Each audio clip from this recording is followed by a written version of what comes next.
अध्यात्म विज्ञान कोई धर्म या संप्रदाय नहीं है, ये स्पिरिचुअल साइंस है जो कुदरत के कानून पर आधारित है।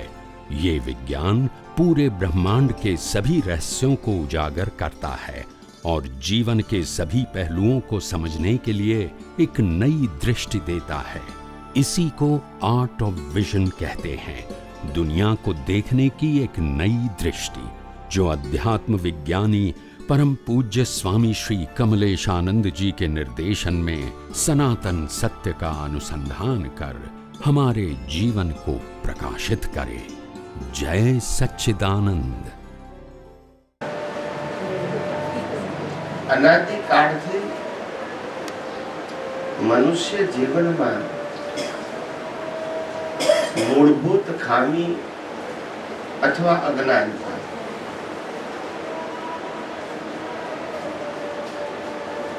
એ નથી કે દુનિયાના વ્યવહારને એ બરાબર સમજી શકતો નથી। દુનિયામાં એને સાધન સંપત્તિ કે પરિવાર ઓછા પત્તા મળે છે, એ પ્રશ્ન નથી। ડિગ્રી સ્ટેટસ સત્તા મળે છે કે નથી મળતો એ પ્રશ્ન નથી।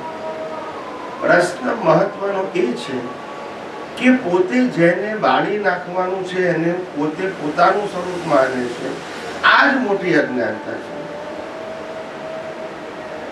જન્મ બીજો આપે, બાળે બીજા, એમાં પોતે ક્યાં છે? બોલતા નથી, સમજાય? જન્મ બીજા આપે છે, બાળે છે બીજા, તો પોતે ક્યાં છે? અહીંયા જન્મ આપ્યો પછી બાળી નાખ્યો તો પોતે તો રહ્યો નહીં।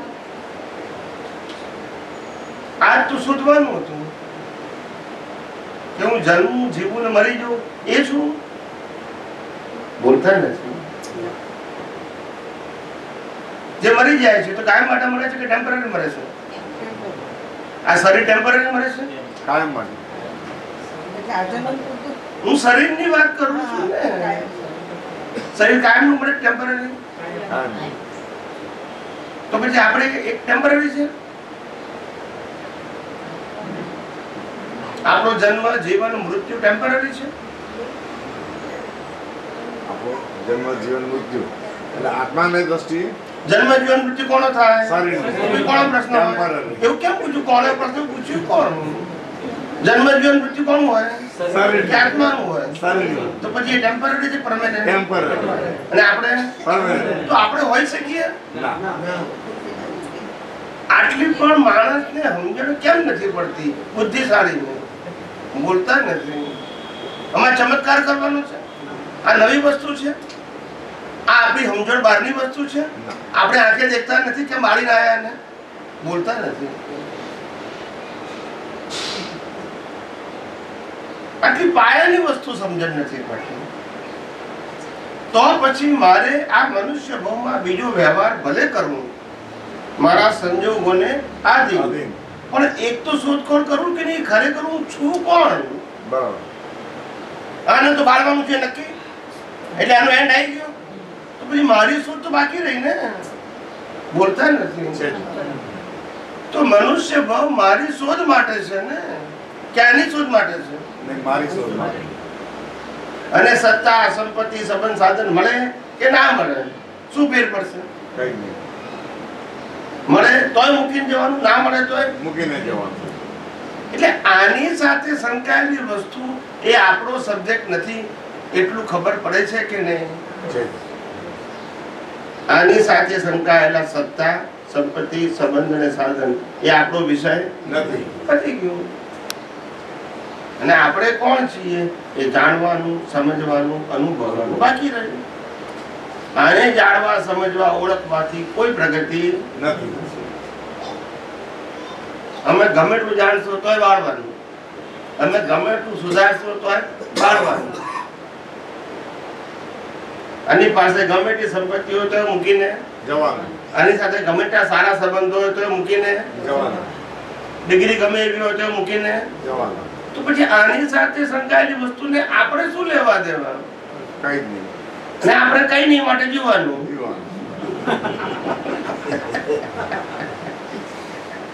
નહીં સમજો એમ, હું ખાલી વાસ્તવિકતા કરું છું કે શેના માટે જીવવાનું આપણે,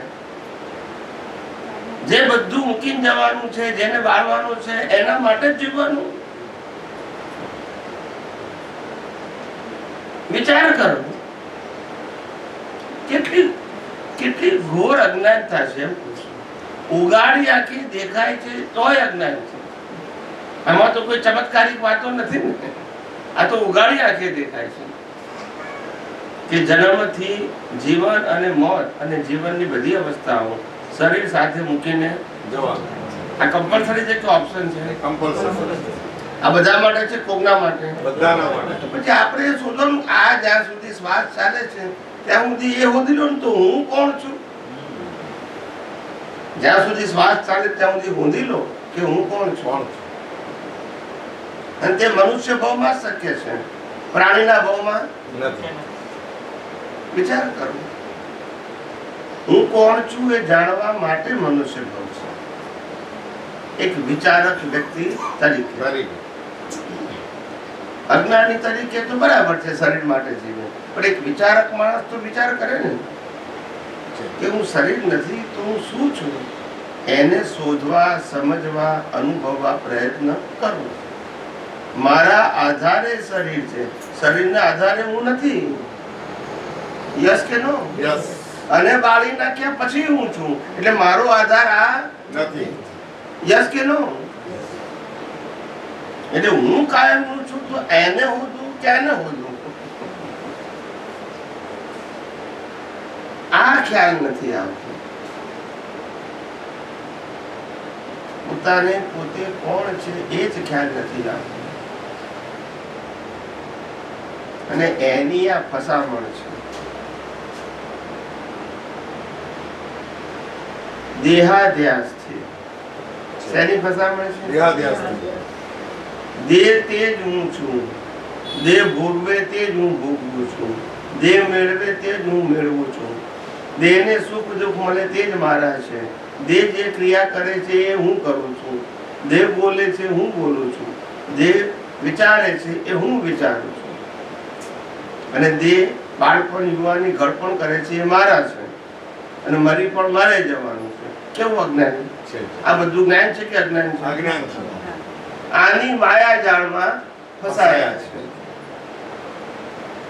અને કુદરત આ બધી માયાજાળો એક જ સેકન્ડમાં શ્વાસ બંધ કરે એટલે પૂરી. બોલતા નથી કે કશું ને. વિચાર કરો, આપણે થિંકર માણસ છે તો વિચાર તો કરો, કર વિચાર તો પામ.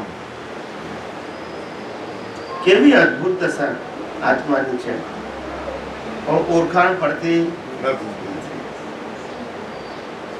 અદ્ભુત દશા છે આત્માની, પણ ઓળખાય તો.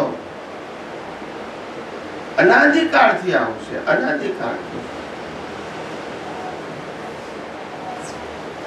સમજાય છે? અહીંયા આવતા ને આ પાછળવાનું છે.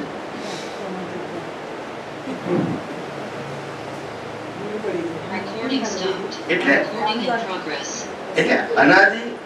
અનાદિકાળથી જે આ આપણી પાસે જે પરિસ્થિતિ છે એ પરિસ્થિતિમાં રિસર્ચ કરવાની જરૂર છે.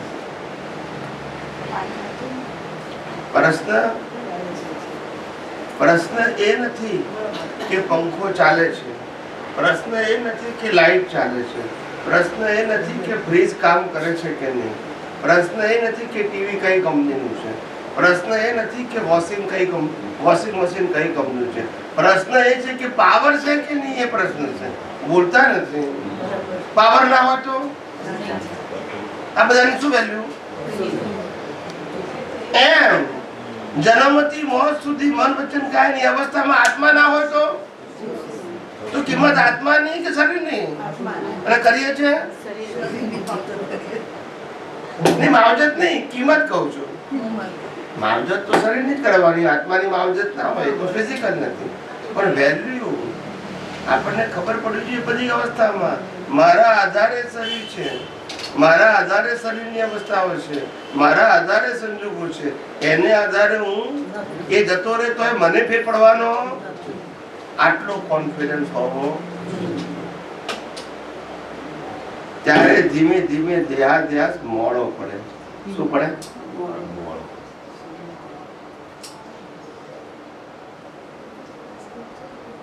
સમજાયું? કેટલી કેટલી સાદી સીધી વાત છે, પણ સમજતા સમજતા દમ નીકળી જાય છે. અને જ્ઞાની ભગવંતોએ આના ઉપર રિસર્ચ કરવાનું કહેલું છે કે તમે આત્મા છો તો અનુભવવા તો પ્રયત્ન કરો. ખાલી હું આત્મા જાણવાનું જ કરી બસ, સહેજ અનુભવ પ્રયત્ન નહીં કર તો મિનિંગ શું પછી? કરવું છે પણ કેવી રીતે કરવું એ નથી સમજવું પડતું. હા, કરવું છે પણ અનુભવ જ્ઞાન જોઈએ છે પણ કેવી રીતે પ્રાપ્ત કરવું? પણ એ અનુભવ જ્ઞાન મેળવવું છે તો રિલેટિવ સત્યની બધી જ વસ્તુઓ આપણી દ્રષ્ટિમાંથી માઇનસ કર્યા વગર સનાતન સત્ય ઓળખા કે સમજાશે નહીં. એક બાજુ રિલેટિવ સત્યની વેલ્યુ, એ બાજુ સનાતન સત્યની વેલ્યુ, બેની ક્યાંથી કરાય? બોલતા નથી. સમજાય છે?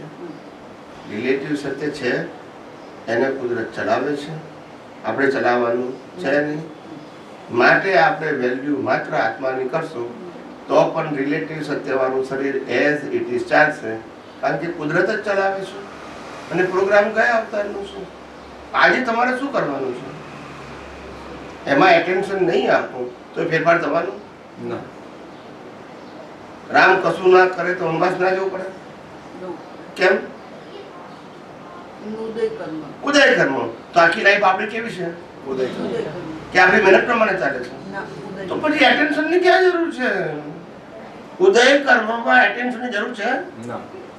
જો એટેન્શન છે તો પછી ઉદય કર્મ ના બોલો કે આજે મારી મરજી પ્રમાણે જીવાય. તું થાય છે? મરજી પ્રમાણે જીવાય છે? ઉદય પ્રમાણે. તો ઉદય પ્રમાણે ફરજિયાત કહેવાય કે ઓપ્શન કહેવાય? ફરજિયાત. તો ફરજિયાતમાં એટેન્શન ની જરૂર કરી? આપણી સમજણ જુઓ કેવી છે. જે જીવન ફરજિયાત છે એમાં જાગૃતિની જરૂર છે. એની મહેનત તો તમે ગયા અવતારમાં કરી નાખી છે. એનો પ્રોગ્રામ લઈને આવ્યા છો, પ્રોગ્રામ પ્રમાણે કુદરત સંજોગ આપે છે. તમારે આજે શું કરવાનું? તો એમ લાગે છે કે જાગૃતિ વગર કેમનું જીવાશે? આ જાગૃતિ છે કે મિકેનિકલ છે?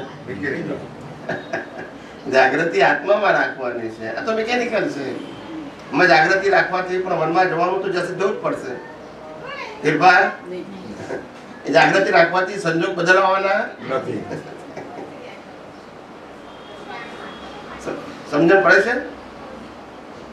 એટલે કહેવાનો મતલબ મારો એવો છે કે એટલી બધી આપણી સમજણમાં એટલી બધી અજ્ઞાનતા છે, એટલી બધી ભ્રાંતિ છે અને એટલી બધા રોંગ બિલીફો છે.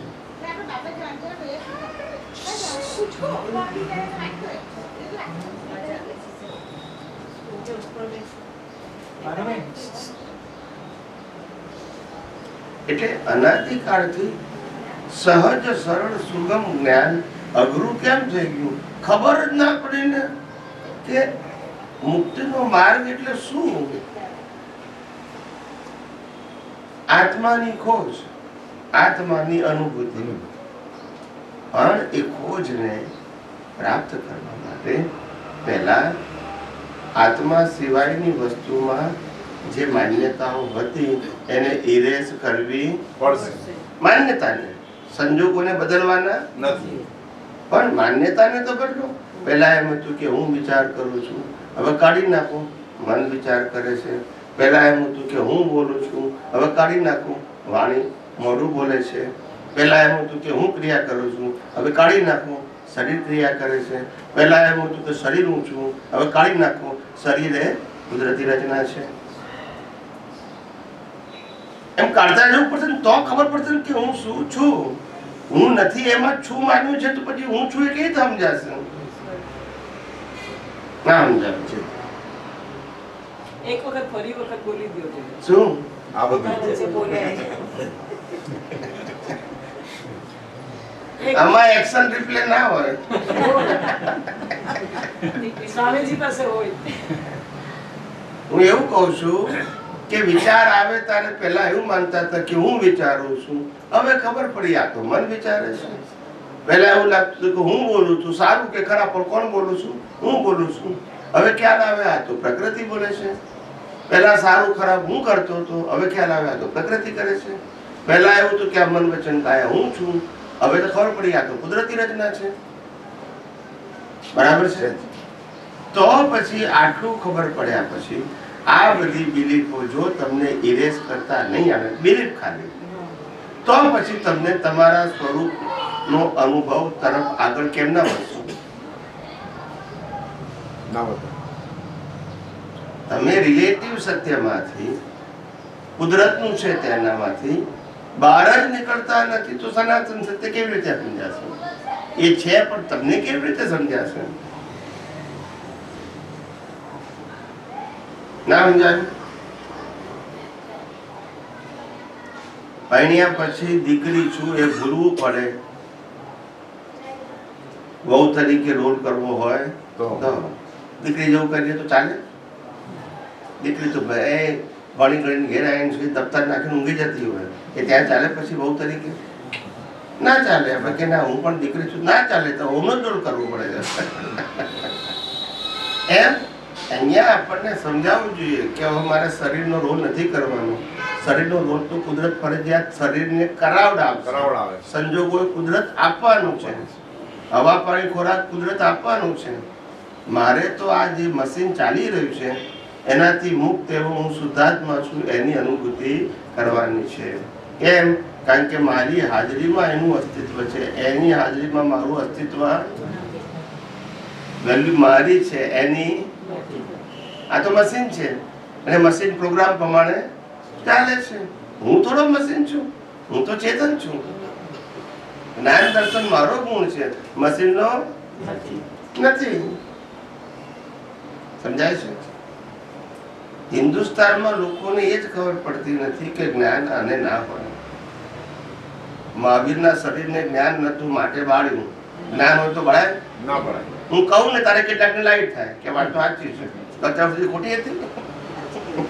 અમને સમજાતું હું જે કહું છું નવું થોડી કહું છું, હતી, સમજાય નથી. શરીરમાં જ્ઞાન હોય, ના. રામકૃષ્ણ મહાવીરને બાળી નાખ્યા તોય ખબર ના પડી કે આમાં જ્ઞાન ના. જ્ઞાન વાળો ભાગ જુદો છે, ક્રિયા વાળો ભાગ જુદો છે. ક્રિયામાં જ્ઞાન ના હોય. વિચારવાની ક્રિયા, બોલવાની ક્રિયા, ફિઝિકલ ક્રિયા એ જળનો સ્વભાવ છે. કોનો સ્વભાવ? જળનો સ્વભાવ છે. અને જળ હંમેશા પ્રોગ્રામથી ચાલે, સ્વતંત્ર રીતે વર્તી શકે નહીં. આ બધી વસ્તુ સિદ્ધાંતમાં સમજવી પડે. જળ પોતે પ્રોગ્રામ વગર જીવી ચાલી શકે નહીં. સમજાય છે? હવે પ્રશ્ન આવે પ્રતિષ્ઠિત આત્મા. તો પછી પ્રતિષ્ઠિત આત્માએ પુરુષાર્થ શું કરવાનો? તો કે આ જળની બધી અવસ્થા જે મિકેનિકલ છે એને કુદરતી રચના જોવી. આ બધા જ મશીન જે ચાલે છે એને કુદરતી રચના જોવા. બધા મશીનનો પ્રિન્સિપલ એક જ હોય ને? બધા જ મશીન મિકેનિકલ છે. યસ કે નો? અને સ્વતંત્ર નથી માટે ગુનેગાર નથી.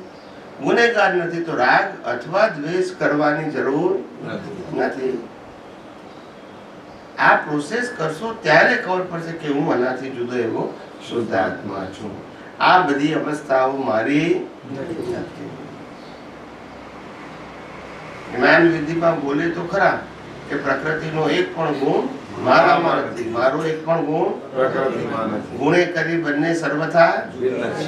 આ તો સામીપ્ય ભાવને લઈને ભ્રાંતિ ઉત્પન્ન થાય. એ સામીપ્ય ભાવ એટલે ભળવું, એકબીજામાં ભળવું, એકબીજાનું હોવું, એને સામીપ્ય ભાવ ના કહેવાય. એકબીજામાં ભળી જવું એને સામીપ્ય ભાવ કહેવાય.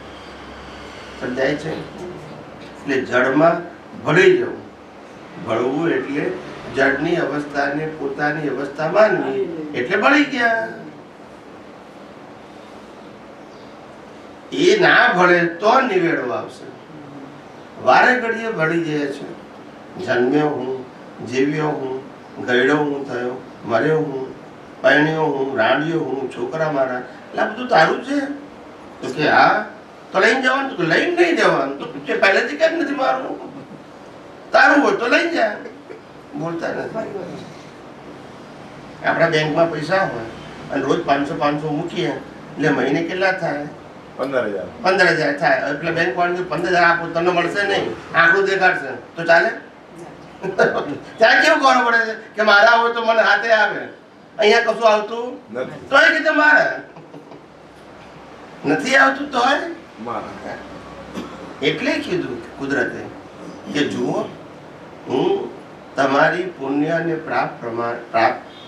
પાપ પ્રમાણે બધી અવસ્થાઓ આપીશ, પણ એ બધી તમારે તો ખાલી જોવાનું જ.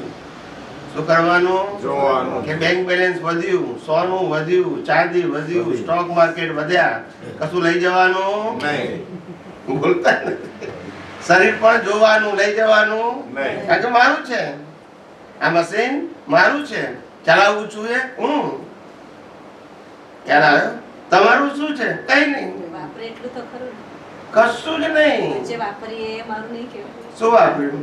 બેંક બેલેન્સ કે ગમે તે સત્તાસના પરથી એ કોણે વાપર્યું? શરીર વાપરે. પ્રકૃતિ શરીર આપણું છે. પીવડાવીને સારું સારું ખવડાવીને બધું કરીએ. શરીર આપણું નહીં, પણ શરીર વાપરે એ આપણું. તો એને સારું સારું ખવડાવી વચગાળાની જે વચગાળાનો જે પીરિયડ છે જન્મથી મૃત્યુ વચ્ચેનો, એને નકારી તો પણ નહીં શકાય. એ છે તો રિલેટિવલી ભલી, પણ એને આપણે નકારવાની કોણે વાત કરી? એને નકારવાની વાત કરી. એને એવું કીધું કે રિલેટિવ સત્ય જે છે, રિલેટિવ સત્ય રૂપે જુઓ, એ હું નથી, મારું નથી, એ રીતે જોવાનું કીધું. મેં નકારવાનું ક્યાં કીધું? નકારવાનું નહીં કીધું, પણ એને યુઝ કરીએ જુદા રાખીને કે ભાઈ હું શુદ્ધાત્મા છું ને આ છે. પણ એને યુઝ કરવું એ આપણા હાથમાં છે. એને યુઝ કરવાનું એટલે આપણે શું કરવાનું? કંટ્રોલ મારા હાથમાં નહીં તો એવું થાય. દાદા કહેશે બહુ સારો ફૂટબોલ હશે તો સુખડના લાકડે પડશે, એથી વિશેષ શું? આવું કે પણ રાખતો તે નહીં, તે તમારી રાખતો તો એ રાખે પાછી લઈ જવાની નહીં. છે નહીં કશું, ખાલી પણ મહિરા પછી તો બાળે કે ન બાળે ને કઈ લાગતું જ નથી ને. પણ જીવતા એની તરફ કેવા લાગે છે? જીવતા એ બધું અહમને લાગે છે, શરીરને કશું લાગતું નથી. આપણે ઊંઘી ગયા હોય અને બાજુમાંથી સાપ જાય તો કશું લાગે? ના લાગે. જાગો ને 50 ફૂટ દૂર હોય તો દેખ્યાનું ઝેર છે. દેખ્યાનું ઝેર છે. એક ભાઈ હતા, તે સ્ટોક માર્કેટમાં ધડામ લઈને 3,000 પોઈન્ટ તૂટી પડ્યું તો એને એટેક આવી ગયો. પણ પછી એનો છોકરો કે બાપા તમે પૈસા અહીંયા ના રોકો, અમેરિકા છે ને, અમેરિકા રહેતો હતો, ત્યાં રોકો. એટલે રાતના સ્ટોક ડાઉન ના થતો ઊંઘી જ ગયા હોય. એટેક તો પછી સવારે મેસેજ પર આ તો ટીવી માં જોયે લાઈવ તમારે, એટલે એટેક આવી જાય. પેલું તો સવારે મેસેજ મળે કે આટલું ડાઉન થયું. આ બધું દેખ્યાનું છે. આવું છે. ખ્યાલ આવે? શું કરે માણસ? કુદરત એટલું સુંદર કામ કરે છે. ખરેખર શરીર ચલાવવાનું એટલું સુંદર કામ કરે છે, અદ્ભુત કામ કરે છે. પણ આપણે એ જે કરે છે ને એમાં દખલ કરીએ છીએ. શું કરીએ છીએ? વિચાર આવા નહીં, આવા કરવા જોઈએ, બોલવું આવું નહીં, આવું બોલવું જોઈએ, વર્તવું આવું નહીં, આવું કરવું જોઈએ. કુદરત કહે છે કે આ શરીર અને શરીરના સંજોગો મારે આપવાના છે કે તારે આપવાના છે? તું શું કામ દખલ કરે છે? તું જોયા કરીને જે થાય. તારું કામ જોવાનું છે, મન વચન કાયાને ચલાવવાનું નથી. કોઈ હાથ ગાલે એને દખલ કહેવાય. શું કહેવાય? ચાલુ રહ્યું છે અને કુદરતી રચના જોયા કર ને, ડખો શું કામ કરે છે?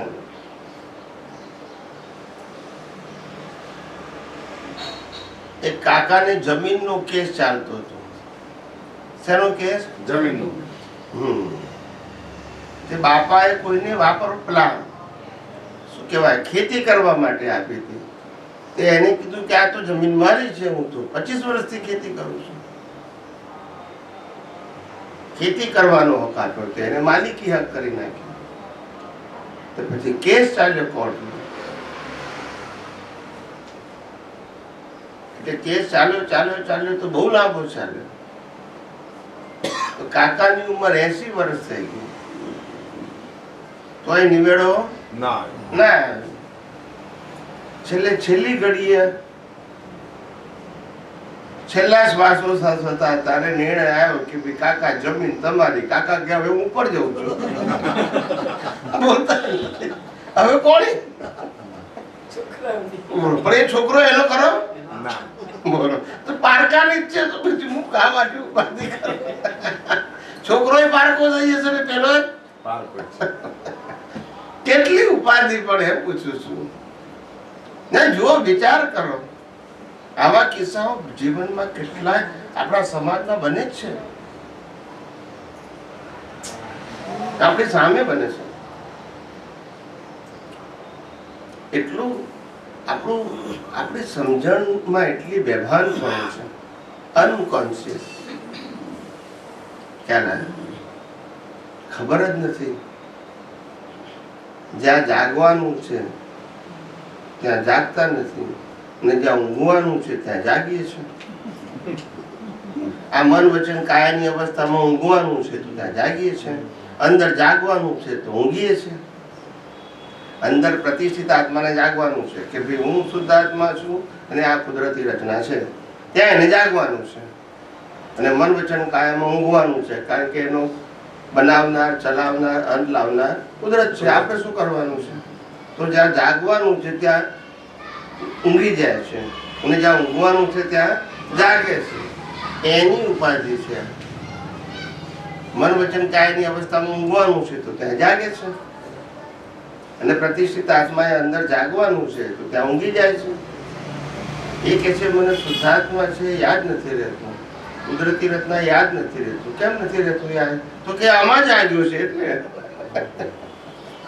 ના સમજાયું? જેમાં ઊંઘવાનું તો એમાં જાગ્યો, તો પછી પેલામાં તો ઊંઘી જ જાય ને. બેમાં જાગૃતિ કેવી રીતે રહે? ક્યાં પ્રકૃતિમાં રહે, ક્યાં પ્રતિષ્ઠિત આત્મામાં રહે? યસ કે નો? આમાં જાગૃતિ હોય તો પેલામાં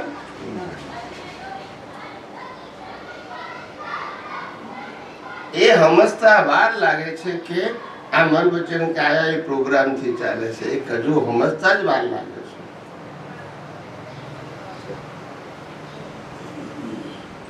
પોતે 25 વર્ષથી જીવતો હોય તોય નક્કી કરે કે 25 વર્ષમાં મારું ધાર્યું કશું થતું નથી. એવું ખબર પડે તોય કે છે કે નહીં, હું મારું ધાર્યા પ્રમાણે જીવવા માંગુ છું. પણ નથી થતું તારાથી. તો જોયા કરીને જે થાય બધું એ કુદરતનું ધાર્યું થાય. કોનું થાય?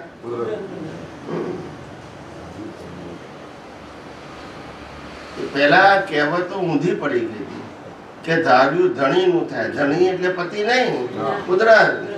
કારણ કે માલિક એ છે. ધણી નો મતલબ માલિક થાય. આ શરીર નો માલિક કોણ છે? કુદરત. એનું ધાર્યું થાય, આપણું એટલે તો ગીત છે ને, ધાર્યું રે ધણીનું થશે તારું. ધણી એટલે હસબન્ડ નહીં, એટલે કુદરત. કુદરત. કારણ કે આ શરીર નો માલિક કોણ છે? કુદરત. એ ધણી છે, એનું થાય, આપણું ના થાય. ગયા અવતાર નો પ્રોગ્રામ આપણો, પણ આજે પ્રોગ્રામ નું ફળ કોણ આપે? કુદરત. આપણને તો ખબર જ નથી કેવો પ્રોગ્રામ લઈને આવ્યા છે. ખબર છે આપણને, પણ કુદરત ને ખબર છે. એ બધા પ્રોગ્રામને ડીકોડ કરીને આપણને સંજોગો આપે છે. યસ કે નો? કેવું? હું એવું વિચારું છું કેટલું સરળ વિજ્ઞાન છે. એમાં સહેજે કોઈ જગ્યાએ અઘરું છે?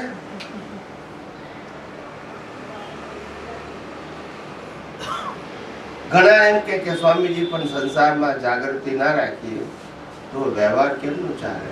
હું કહું આ જાગૃતિ રાખીને તો વ્યવહાર બગડ્યો છે. આ જાગૃતિ રાખીને જ બગડ્યો છે. અને આમ કીધું ને આમ કર્યું ને આમ કર્યું. જાગૃતિ રાખી તારે ને. જો કુદરતી રીતે જોયું હોય તો ત્યાં ઊંઘી ગયા હોય તો કશું ના થાય. કશું ના થાય.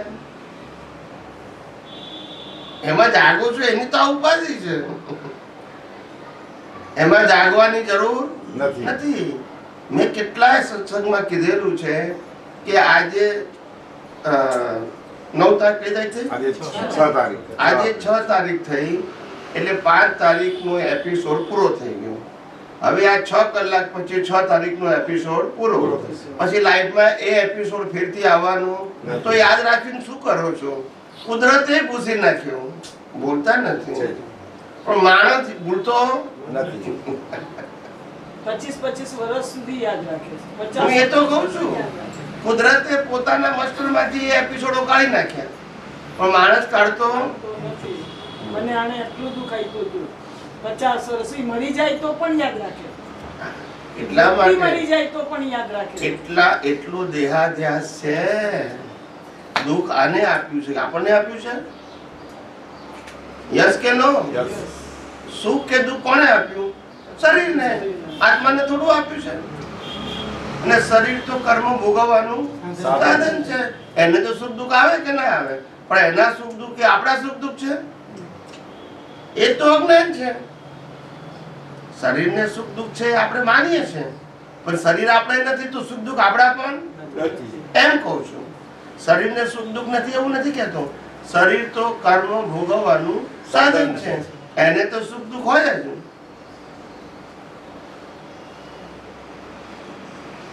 સમજાય છે? પણ અંદર ચેતન છે એને સુખ દુઃખ ના. ખ્યાલ આવ્યો? આત્માનું પાવર એટલે કે શક્તિ એ મશીન નથી અથવા તો મિકેનિઝમ નથી. આત્માનો પાવર હંમેશા ન્યુટ્રલ છે. કેવો છે? ન્યુટ્રલ. અને કર્મનો પાવર છે એ પ્લસ માઇનસ છે. પાપ ક્યાં તો એ પાપ પુણ્યનું મિકેનિઝમ છે એ ન્યુટ્રલ પાવરથી ચાલે છે. પાપ અને પુણ્યનું જે મિકેનિઝમ છે, મિકેનિઝમ એટલે ભોગવટો, એ ચાલે છે શેનાથી? સમજાય છે? પાવરના પ્રકાર નથી, મિકેનિઝમના પ્રકાર છે. કર્મના પ્રકાર છે.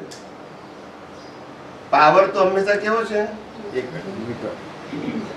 આ પાવર તમારે લાઇટમાં લઈ જાઓ તો એ પાવર, પંખામાં લઈ જાઓ તો એ પાવર, ફ્રીજમાં લઈ જાઓ તો એ પાવર, ટીવીમાં લઈ જાઓ તો એ પાવર અલગ અલગ હોય. પાવર એક જ. એમ આત્માનો પાવર કેવો છે? એક જ. પણ કર્મના પાવર જુદા. એ મિકેનિઝમ કહેવાય. શું કહેવાય? મિકેનિઝમ. મિકેનિઝમ પ્રમાણે પાવર કામ કરે છે. પાવર એને એનર્જી પૂરી પાડે છે. જેવું મિકેનિઝમ એવું એનું આઉટપુટ. આજે તમે એસીમાં નાખો પાવર તો ઠંડક આપે અને ગીઝરમાં નાખો તો ગરમ આપે. તો પણ પાવર બે પ્રકારના છે ના. કે મિકેનિઝમ બે પ્રકારના છે? મિકેનિઝમ બે પ્રકારનું.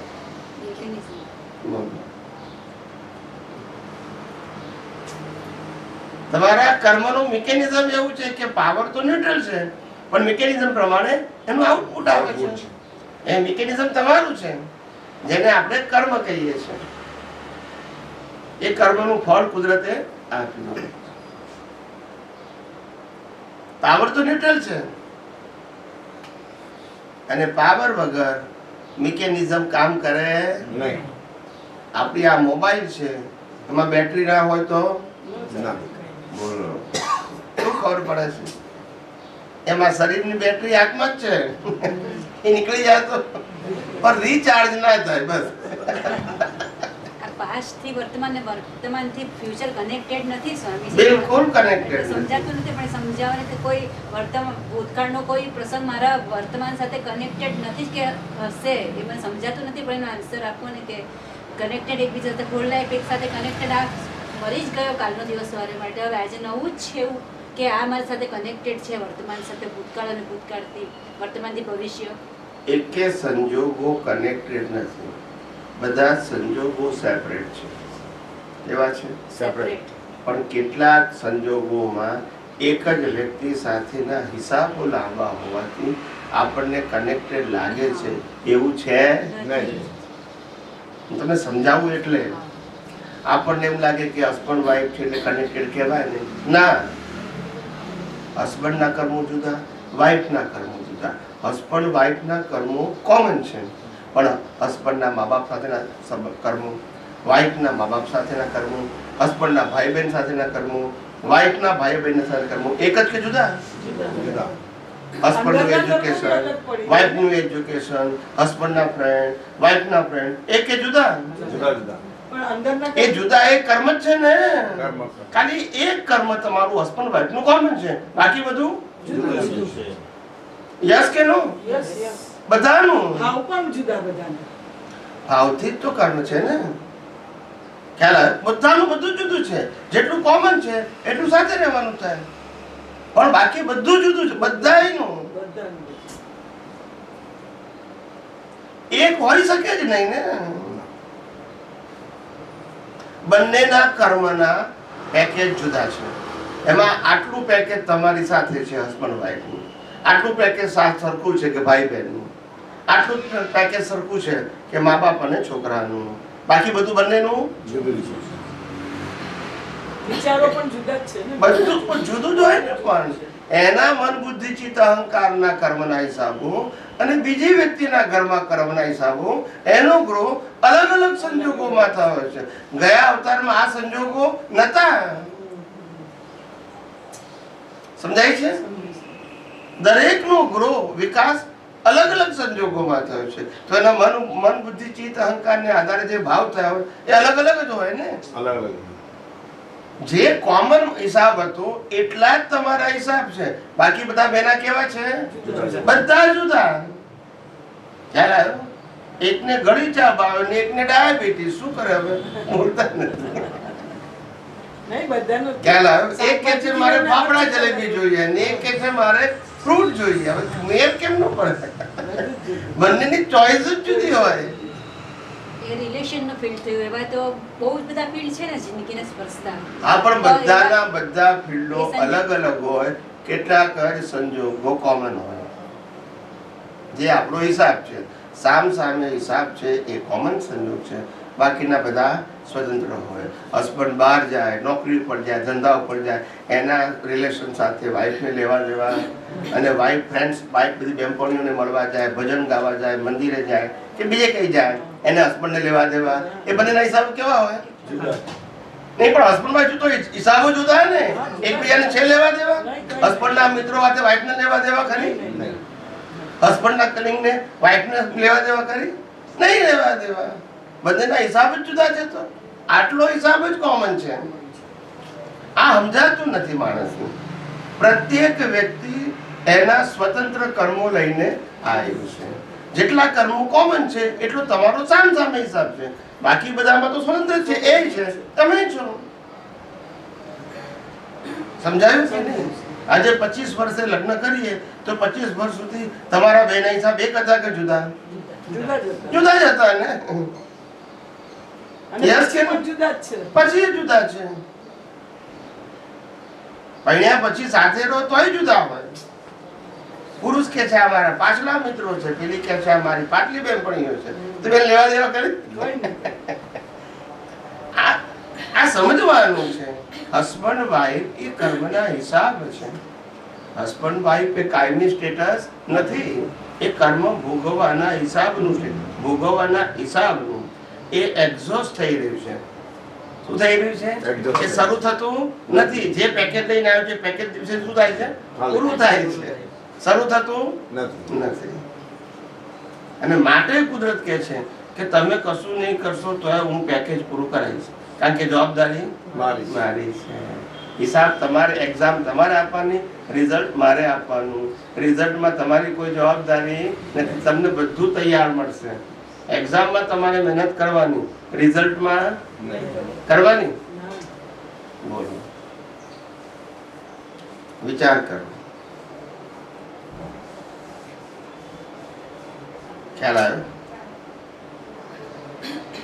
કેવો કુદરતનો નિયમ કેવો છે?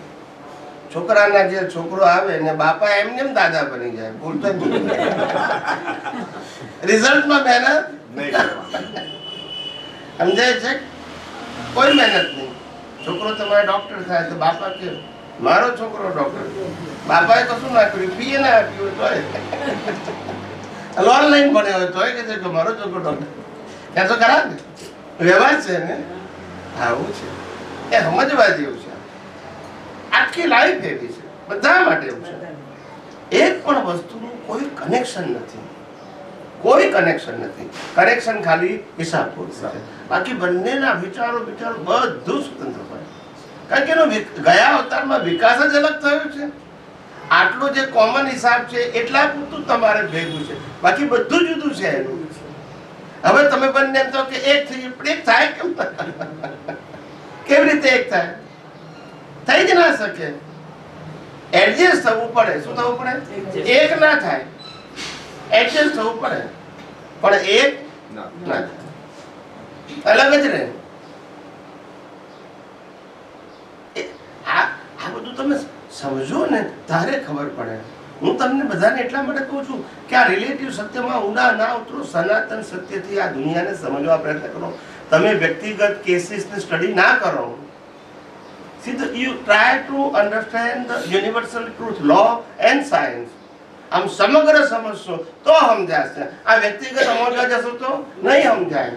કારણ કે વિજ્ઞાનનો સિદ્ધાંત બધા માટે એક જ સરખો છે, એને સમજવાની વાત. એમાં વ્યક્તિગત સમજશો તો રાગદ્વેષ થશે, મારું તારું થશે. સિદ્ધાંત સમજો કે જે બધાને એક જ સરખો લાગુ પડે છે. તમારી પ્રકૃતિને તમારી છે એ રીતે ના સમજો. આ પ્રકૃતિ કુદરતની છે, કેવી રીતે ચલાવે છે એમ સમજો. મારી પ્રકૃતિને આમ થયું તો વિજ્ઞાન સમજાશે નહીં. પ્રકૃતિ જ કુદરતીની છે, ચલાવે છે કુદરત, સંજોગે કુદરત આપે છે, એ રીતે જુઓ. મારી પ્રકૃતિ છે, મને આમ થયું, મને વિચારાય તો વિજ્ઞાન નહીં સમજાય. સમષ્ટિ વ્યક્તિથી સમષ્ટિ સુધી પહેલા વિચારશો તો પછી પોતાનું અલગ. સમષ્ટિ વ્યષ્ટિ એટલે વ્યક્તિ, સમષ્ટિ એટલે કુદરત. અને આ વ્યષ્ટિ સમષ્ટિનો ભાગ છે. એટલે બંનેમાં પ્રિન્સિપલ તો દુનિયા છ તત્વોની બની છે, અને વ્યષ્ટિ પણ દુનિયા પણ કુદરતી કાનૂન ચાલે છે, વ્યષ્ટિ પણ આ દુનિયાના બધા બહારના સંજોગો કુદરતી રચના છે, અને વ્યષ્ટિના પણ. તો બંનેમાં સમાનતા તો છે. યસ કે નો? વ્યક્તિગત ક્યાં આવ્યું? વ્યષ્ટિ ઉપરથી સમષ્ટિ સમજો, સમષ્ટિ ઉપરથી વ્યષ્ટિ સમજો. પણ વ્યષ્ટિ એટલે તમે નહીં, નહીતર સમજાશે. વ્યષ્ટિ એટલે કુદરતનો હિસ્સો, કુદરતનો ભાગ, એમ સમજો. મારો ભાગ નહીં, નહીતર વિજ્ઞાન નહીં સમજાય. મારો ભાગ સમજશો તો નહીં સમજાય. કુદરતનો ભાગ, કુદરતનો જ વ્યષ્ટિ એક હિસ્સો છે, કુદરતને સમગ્રતયા સમજવું પડશે. કુદરતને સમજો, વ્યષ્ટિને સમજવાનો વાંધો નથી, પણ વ્યષ્ટિને કુદરતના ભાગ તરીકે સમજો, મારા ભાગ તરીકે ના સમજો, નહીં તો નહીં સમજાય. મારો ભાગ એટલે પાછું વ્યક્તિગત થઈ ગયું. કુદરતનો ભાગ એટલે કાનૂન કુદરતનો, ચલાવે કુદરત, આપે કુદરત, લઈ લે કુદરત, ને છેલ્લે રહે પણ કુદરત.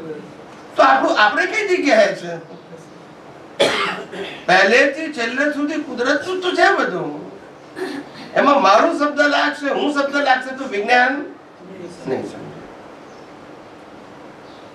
આ પ્રયોગ છે. વિજ્ઞાનમાં પ્રયોગ શબ્દ આવે અને ધર્મમાં ક્રિયા શબ્દ આવે. વિજ્ઞાનમાં ક્રિયા શબ્દ ના આવે, કારણ કે વિજ્ઞાનમાં અનુભૂતિ શબ્દ છે એટલે પ્રયોગ આવ્યો, અને ધર્મમાં પાપ પુણ્ય સબ્જેક્ટ છે એટલે ક્રિયા આવ્યું. અહીંયા પાપ પુણ્ય સબ્જેક્ટ નથી એટલે ક્રિયા ના આવે, અહીંયા પ્રયોગ આવે. પ્રયોગમાં કરવાનું ના હોય, પ્રયોગમાં જ્ઞાન દર્શનને મૂકવાના. ક્યાં બની રહ્યું છે, એ શું છે, એને રિસર્ચ કરો. મને આ મનમાં ખરાબ વિચાર આવે છે, મારે નથી કરવા, તોય કેમ આવે છે? પછી ખબર પડે, ઓ મન તો મારું નથી, આ તો શરીરનું મન છે. તો પણ ખરાબ વિચાર કેમ આવે છે? તો કે કુદરતનો કંટ્રોલ છે. તો કે કુદરત કેમ કંટ્રોલ કરે છે? તો કે ગયા અવતારનો પ્રોગ્રામ.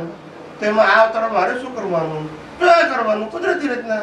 એટલે ઉદ્ભવવાળી દશા સ્થિતિ આવે કે શું કરવું ને શું નહીં કરવું એવી પણ આ જવાબ આવે ને કુદરતી રચના. એટલે એ જ આ જ એપ્લાય કરવી. છેલ્લે આ જ આવે ને કુદરતી રચના. બીજું શું આવે? ખરાબ વિચાર આવે તો એનું તારણ શું નીકળે? કુદરતી રચના. સારા વિચાર આવે તારણ શું નીકળે? કુદરતી રચના. દુઃખ ભોગવીએ તારણ શું નીકળે? કુદરતી રચના. સુખ ભોગવીએ તારણ શું નીકળે? કુદરતી રચના.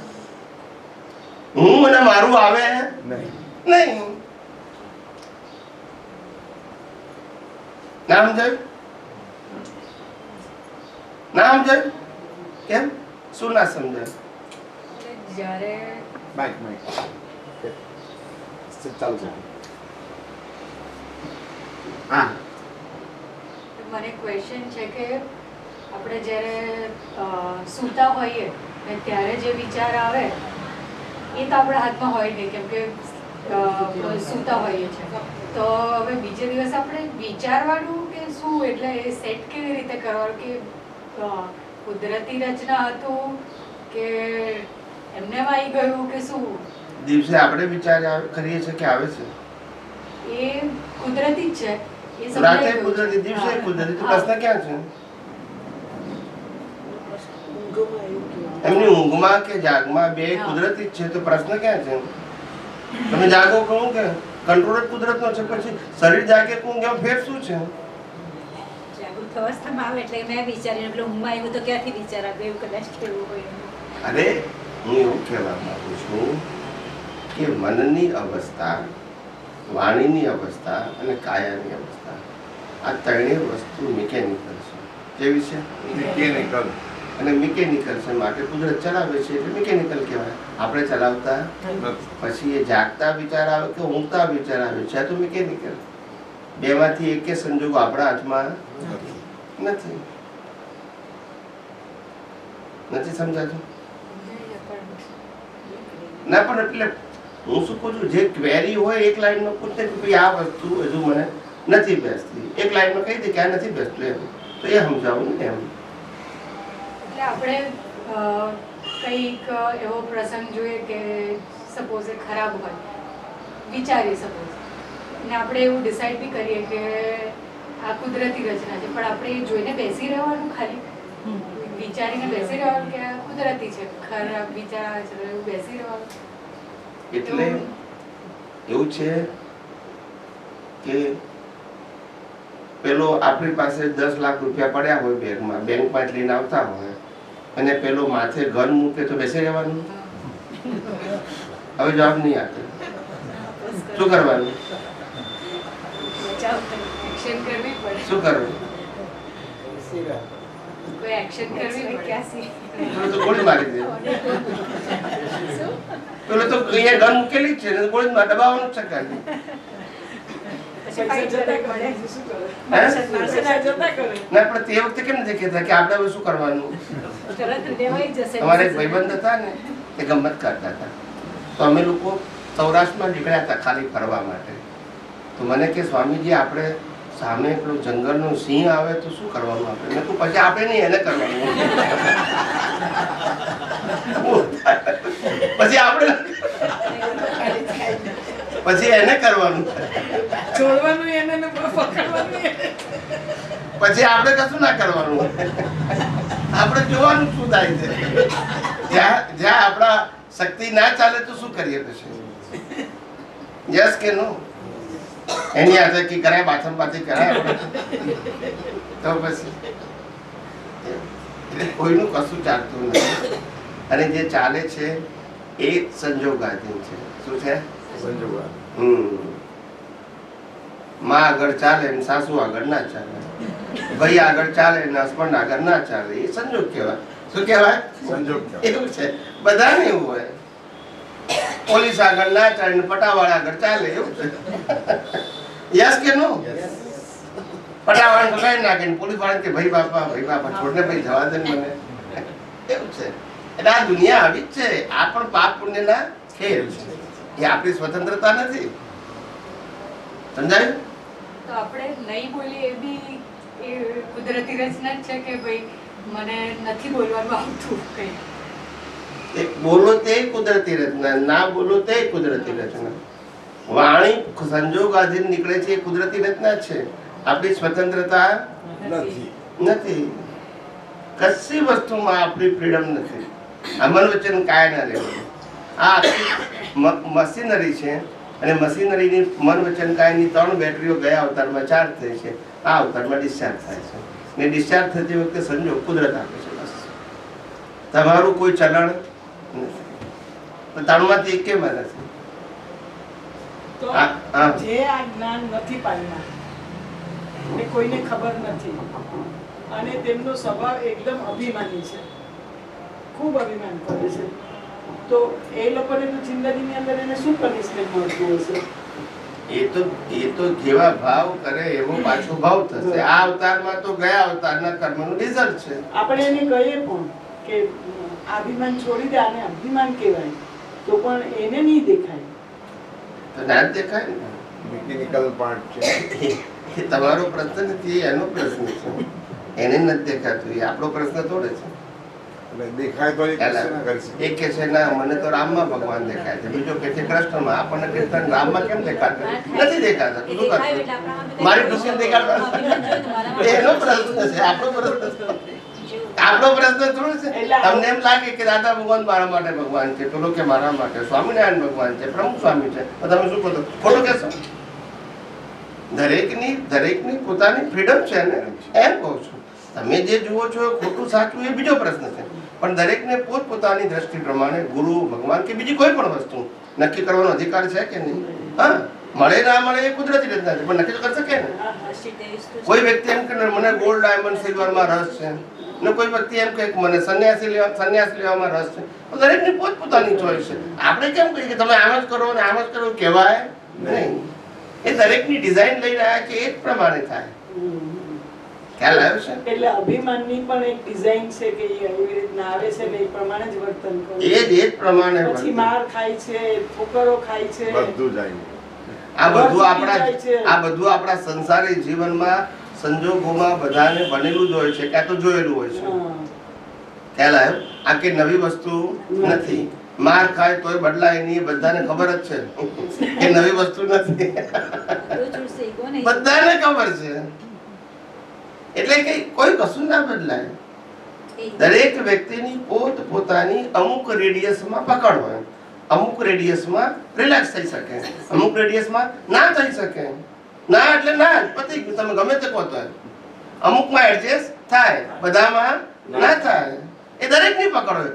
ફીલ્ડ ભલે અલગ અલગ હોય. ખ્યાલ આવ્યો?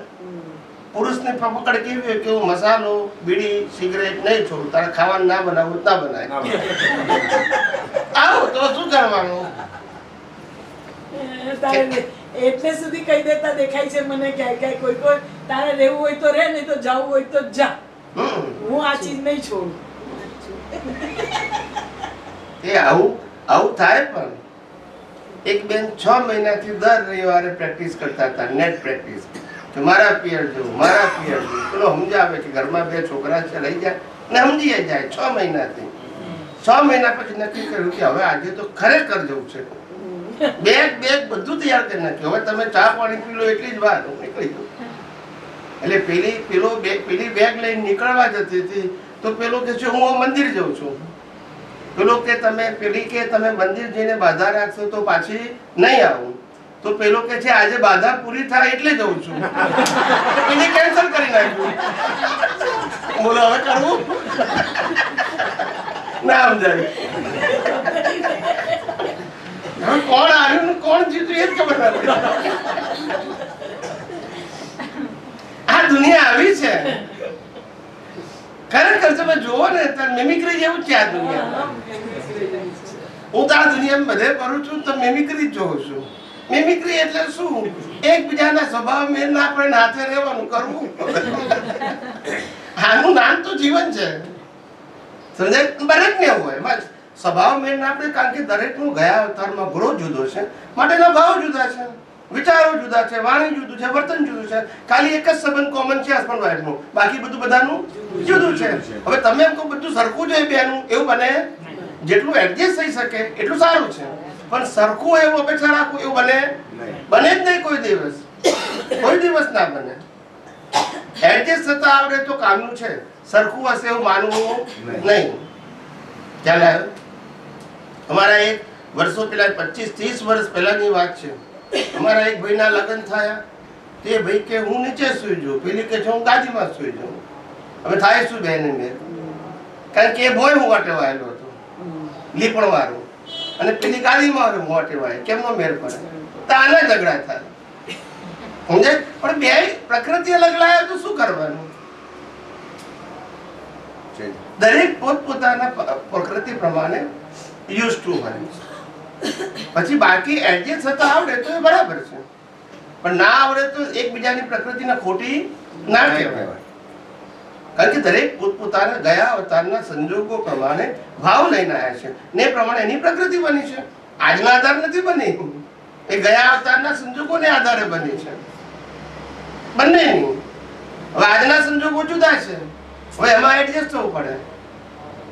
ખ્યાલ આવ્યો? એટલે જીવન એટલે જ એડજસ્ટમેન્ટ. શાંતિથી જીવવું હોય તો જીવન પહેલી વસ્તુ કે life is not a choice. જીવન પસંદગી નથી. જીવન હિસાબો પૂરા કરવાનું સાધન છે. કર્મના હિસાબો પૂરા કરવાનું સાધન છે. જીવન પસંદગી નથી, અને જીવન સુખ દુઃખ નથી. સુખ દુઃખ જીવન નથી, પસંદગી જીવન નથી. જીવન હિસાબ પૂરા કરવાનું સાધન છે. પછી જે હોય તે ગમતા સંજોગો હોય કે ના ગમતા સંજોગો પૂરા કરવાના, એના માટે જીવન છે. જીવન પાપ પુણ્ય નથી, એ જીવન સુખ દુઃખ નથી. સુખ દુઃખ તો માન્યતા છે. આવું સરસ ઘર હોય તો કે નથી ગમતું, હવે એને દુઃખી કહેવાય. થાળીમાં 10 વસ્તુ હોય તો કે આ કેમ નથી ખાવું, હવે એને ભૂખ્યો કહેવાય. કરવું ખ્યાલ આવે ને? ગાડી હોય 3 લાખ રૂપિયાની અને બાજુવાળા 10 લાખ રૂપિયાની, વાઈફ બ્રધર કે આવી ગાડી હોય પણ કરવું શું? આનો ઉપાય હોય કે હોય તો ઉપાધિ ગાડી, ના હોય તો એટલે આ બધા આવા જીવનમાં બધા પ્રશ્નો ચોઈસ ના આવે. દરેકનું શું છે જુદું જુદું હોય. એટલે આવી રીતે બેયની પ્રકૃતિ એક જ સરખી હોય. ભાઈ બહેનની પણ એવું જરૂરી નથી, પતિ પત્નીની પણ સરખી હોય જરૂરી કોઈ ના હોય સરખી. એટલે હિસાબ જ છે. આ શું છે? Recording stopped. સ્વામીજી 5 મિનિટનો બ્રેક લઈ લો, ગળુને આરામ આપો થોડી વાર. પાણી ત્યાંથી પ્લગ મૂકો જયેશભાઈ, મારે મોબાઈલ છે.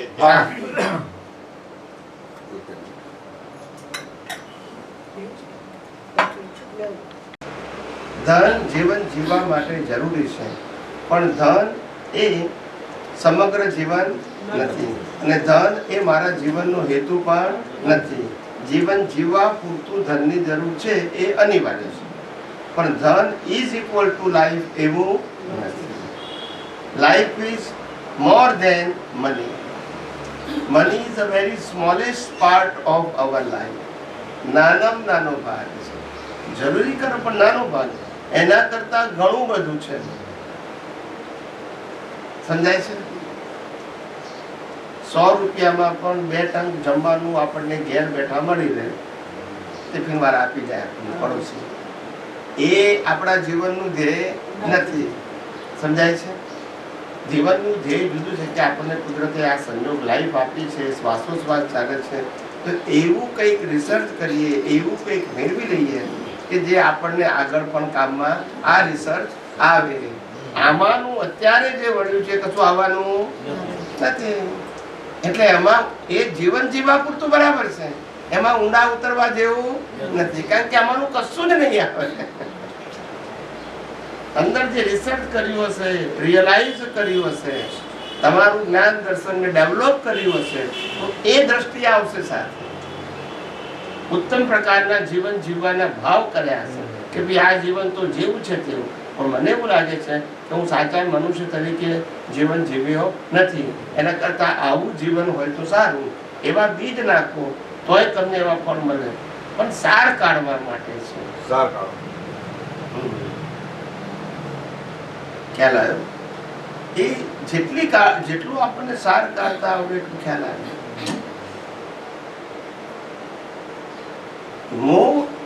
મોહ એટલા માટે છે કે આ દુનિયામાં સુખ દુઃખ છે નહીં પણ ભાસે છે નહીં પણ બધાની સુખ દુઃખની વ્યાખ્યા અલગ છે. શું છે? બધાની. એકને બીડા ખાય ત્યારે આનંદ આવે, એકને બટાકા ખાય તો આનંદ આવે. બોલો, સુખની વ્યાખ્યા જુદી. એકને કહે છે કે અમે આપણે શું કહેવાય તીર્થયાત્રામાં જઈએ તો આનંદ આવે, એકને કહે છે બીચ ઉપર જઈએ તો આનંદ આવે. કરવું હું આપણે બધાની બિલીફ. લક્ષ્મી તો બધા જ છે, કોઈ એમ નહીં કે લક્ષ્મી નહીં હોય તો મને ના. કોમન બધાનું હોય. પૈસા લક્ષ્મી, મેં પહેલા કીધું કે લક્ષ્મી એ જીવન જીવવા માટે જરૂરી વસ્તુ છે, એની ના નથી પાડતો, પણ લક્ષ્મી એ જ જીવન. એમાં માટે તો આ પદ મૂક્યું, આ ધનના ઢગલામાં મને શાંતિ નથી. એટલે ઢગલા હતા તોય શાંતિ નથી. એટલે લક્ષ્મી થી શાંતિ મળે છે, લક્ષ્મી થી જીવન જીવાય છે, લક્ષ્મી થી સમાધાન થાય છે. સાબિત થતું એમ કહું છું. નકામી છે એવું કહેતા નથી. એનો ભાગ જીવનમાં જરૂરી છે, પણ એ સમગ્ર નથી એમ કહું છું. જીવન જીવવા પૂરતું બરાબર છે, દરેકે મહેનત કરવી જોઈએ. વધારે પડતી મહેનત કરવાથી કોઈ બેનિફિટ નથી એમ કહેવા માંગુ છું. લક્ષ્મીનો ત્યાગ કરવાની વાત નથી કરતો, જરૂર છે જે આપણને જીવન જીવવા માટે જરૂર છે એટલું હોવું જોઈએ, એની કોઈ ના કહેતો નથી. ખ્યાલ આવ્યો? અને એક વસ્તુ છે કે લક્ષ્મી પણ આપણને પુણ્યથી જ મળે છે, મહેનતથી. જો મહેનતથી મજૂરી મળે, બુદ્ધિથી સેલેરી મળે અને પુણ્યથી પ્રોફિટ મળે. ના સમજાય? ફેરથી બોલી જાઉં? મહેનતથી મજૂરી મળે, બુદ્ધિથી સેલેરી મળે અને પુણ્યથી પ્રોફિટ મળે. ના સમજાયું? બસ. સૌથી વધારે મહેનત તો મજૂર જ કરે છે, ને સૌથી ઓછો પૈસા ને સૌથી ઓછી મહેનત કોણ કરે? પુણ્યશાળી. ને સૌથી વધારે પ્રોફિટ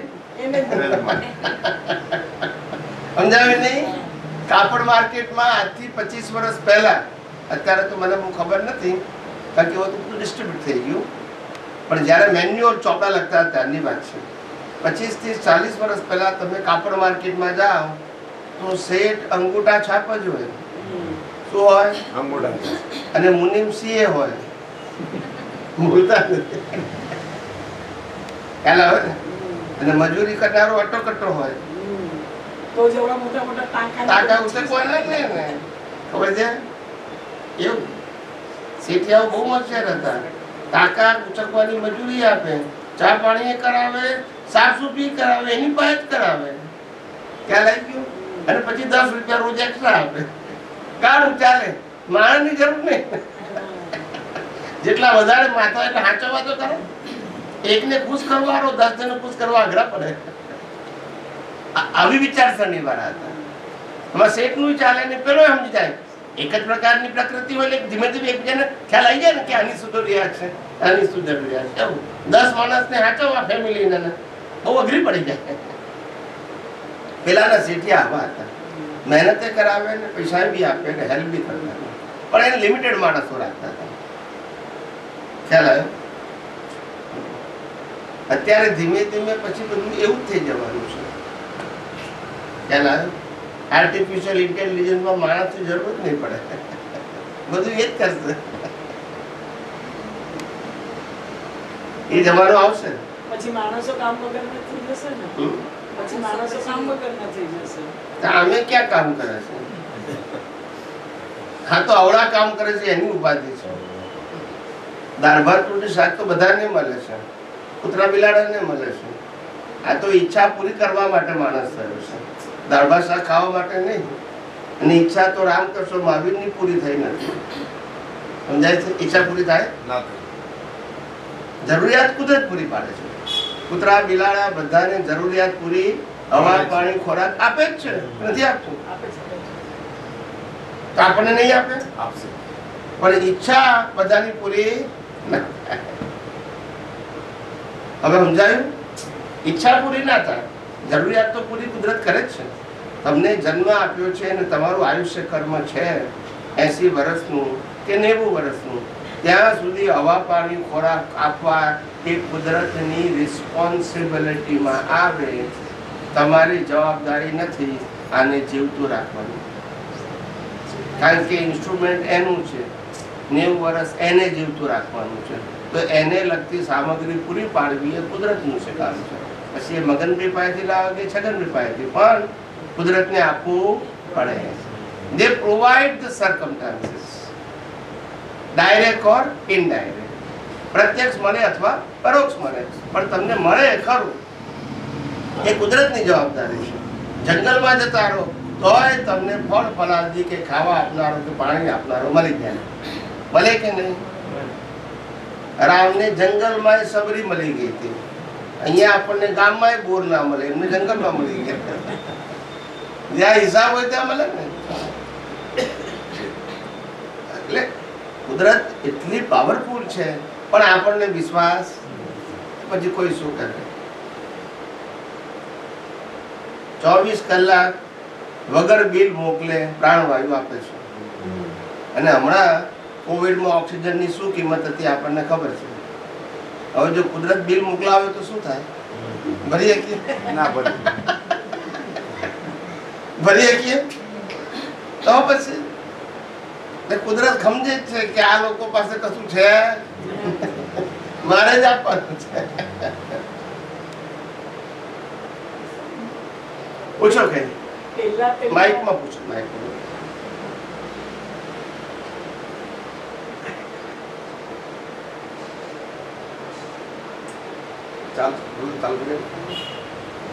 ત્યાંથી હા બસ.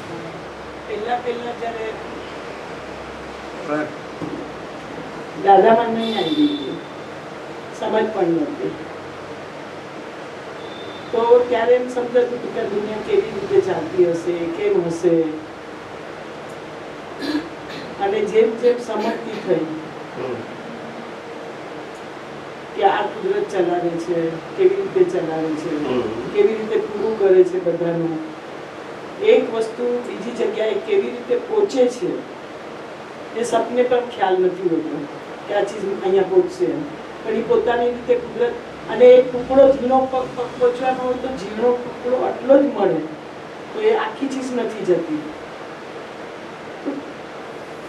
કુદરત આટલા અસંખ્ય જીવોને કેવી રીતે હેન્ડલ કરી શકતી હશે, એ કુદરતમાં કેટલી તાકાત હશે, એનું સોફ્ટવેર કેવું હશે કે એક એક જીવ એટલે એટલા કે અસંખ્ય, જેને અસંખ્યના અસંખ્ય જીવો છે, એને કુદરત કેવી રીતે એક એક ચીજો પહોંચાડે છે અને ક્યાંની ચીજ ક્યાં ક્યાં સુધી પહોંચાડે છે, તો એ કુદરત કેવી હશે. આપણે ભારતની વસ્તી 140 કરોડ દાખલા તરીકે. હવે સેન્ટ્રલ ગવર્મેન્ટને જેટલા મોબાઈલ છે એમાં મેસેજ મોકલવો હોય 140 કરોડને, તો એ લોકોને 1 જ મિનિટ લાગે. ના સમજાય? એનું નામ સિસ્ટમ. એમ કુદરત પાસે શું છે? સિસ્ટમ. મજૂરી નથી, સિસ્ટમ છે, અને મિકેનિકલ સિસ્ટમ છે. કેવી છે? થાક ના લાગે એવી. આ કોમ્પ્યુટર થાક લાગે ના લાગે. 140 કરોડને મેસેજ મોકલ્યા પછી કે હવે થાકી ગયું, 1 કલાક બંધ. મિકેનિકલ. આ તો બધું સમજવું પડે. આખી લાઈફ મિકેનિકલ છે, વર્લ્ડ મિકેનિકલ છે, બધું ઓટો મોડ છે. એ ઓટો મોડને સમજનારો ચેતન છે, પણ એને એ ચેતન છે એની હાજરીમાં જે ચેતન અને આ શરીરની વચ્ચેનો ભાગ છે એને જો આ ઓટો મોડ સમજવામાં રસ છે, આ સમજવામાં રસ નથી, તો પછી શું કરે? હવે શશીભાઈ સિંગદાણા લઈ આવે લંડન થી અને વિજયાબેન અહીંયા બેસીને ખાય, અને બનાવે કેવી રીતે? ને સિંગદાણા એ 50 સિંગદાણા ભરૂચ થી ગયા હોય અમેરિકા, લંડન પાછા આવે.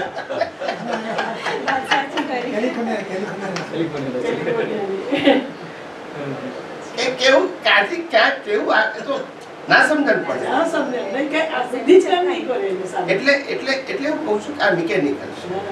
The whole world is controlled and governed by the mechanical or automobile. એને ચાલ્યા જ કરે. એ આ શરીર ને મિકેનિકલ જ છે. એમાં હું કરું છું એ તો લોડ છે. લોડ શું છે? હું કરું છું. બસ. આવતીકાલે મારું શું થશે તારે વિચારવાનું છે કે કુદરતને? 60 વર્ષ 70 વર્ષ પૂરા થઈ ગયા તોય વિચારે કાલે શું થશે.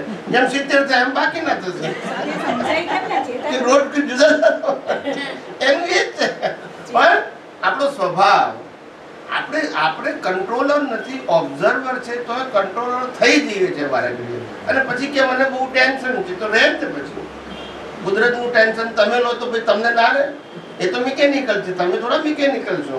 તમે જીવતા છો એટલે લોડ પડે છે. લાઈવ પ્રતિષ્ઠિત આત્મા મિશ્ર ચેતન છે માટે એને લોડ પડે છે. મિકેનિકલ ને લોડ નથી હોતો.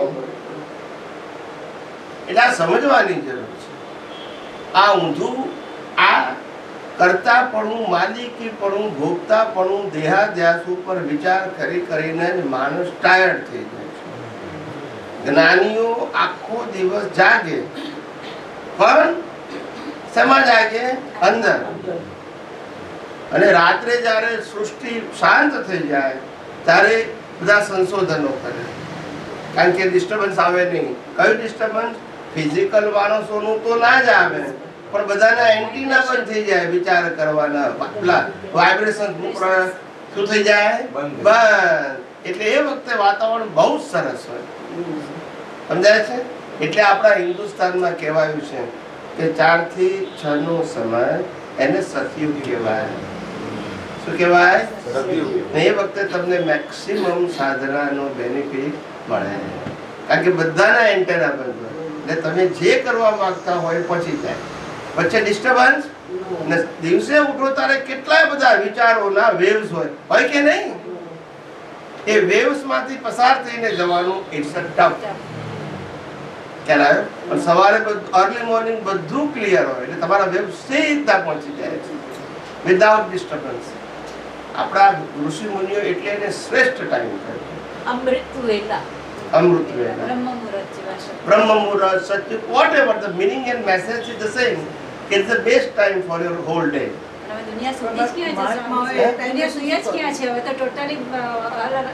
એમ નહીં, હું એવું કહેવા માંગુ છું કે એ સમય આપણા પુરુષાર્થ માટે બેસ્ટ છે. પુરુષાર્થ કારણ કે આખી મિકેનિકલ લાઈફની અંદર તમારી પાસે ફ્રીડમ તો ઉઠ્યા એટલે લાકડું, ઊંઘી ગયા એટલે લાકડું, ને ઉઠ્યા એટલે ભમેડો. ફર્યા જ કરવાનું. જ્યાં સુધી ઊંઘો નહીં ત્યાં સુધી. સુતા એટલે લાકડું ને જાગ્યા એટલે ભમેડો. એટલે આપણે પછી એવા સમયે ઉઠવું કે જે ઊંઘવાનો સમય છે 4 થી 6 નો, એ સમય ઉઠીએ તો આપણે લાકડું નહીં ભમેડો નહીં, એ કામ લાગે. ના સમજાય? મહાત્માએ તે વખત કેવી જાગૃતિ રાખી? 4 થી 6 જે જાગૃતિ રાખવી રે.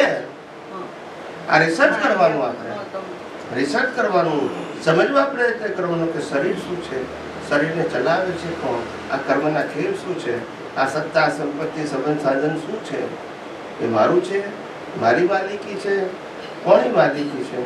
તો મને આટલી બધી ઉપાધિ કેમ? હું કોણ છું? તો કે હું ચેતન છું, હું અનંત શક્તિ વાળો છું. તો આ બધી વિનાશી શક્તિઓમાં અટવાયો કેમ? તો કે મોતી. આવું બધું રિસર્ચ કરો તો ખબર પડે ને. આ ચોપડીનું જ્ઞાન નહીં ચાલે, જીવતું જ્ઞાન જોઈશે.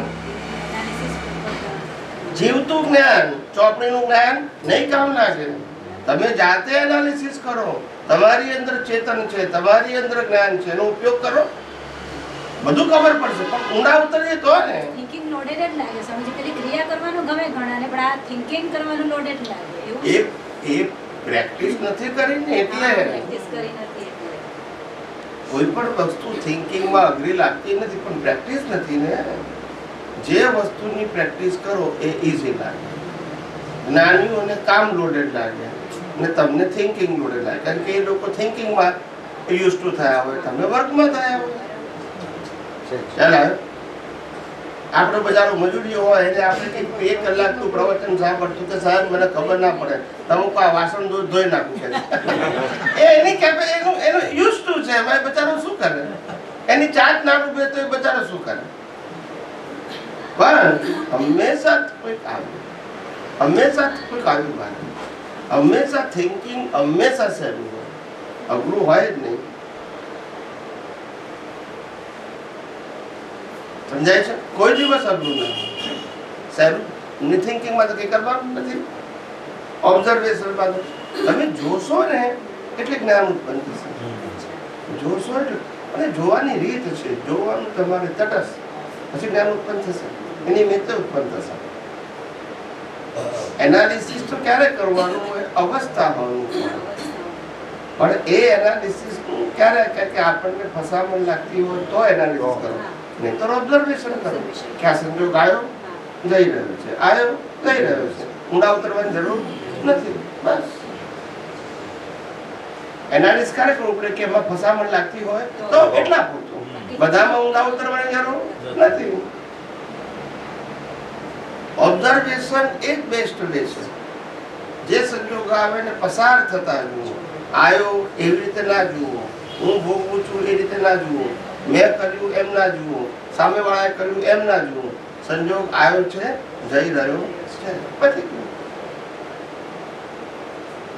સંજોગ શરૂઆતે કુદરત કરી અને અંત પણ કોણ કરશે આપણે શું કરવાનું છે જોવાનું છે હવે આપણે ધક્કો મારીને પસાર કરવા જઈએ શું થાય અઘરું લાગે આપણને ના સમજાય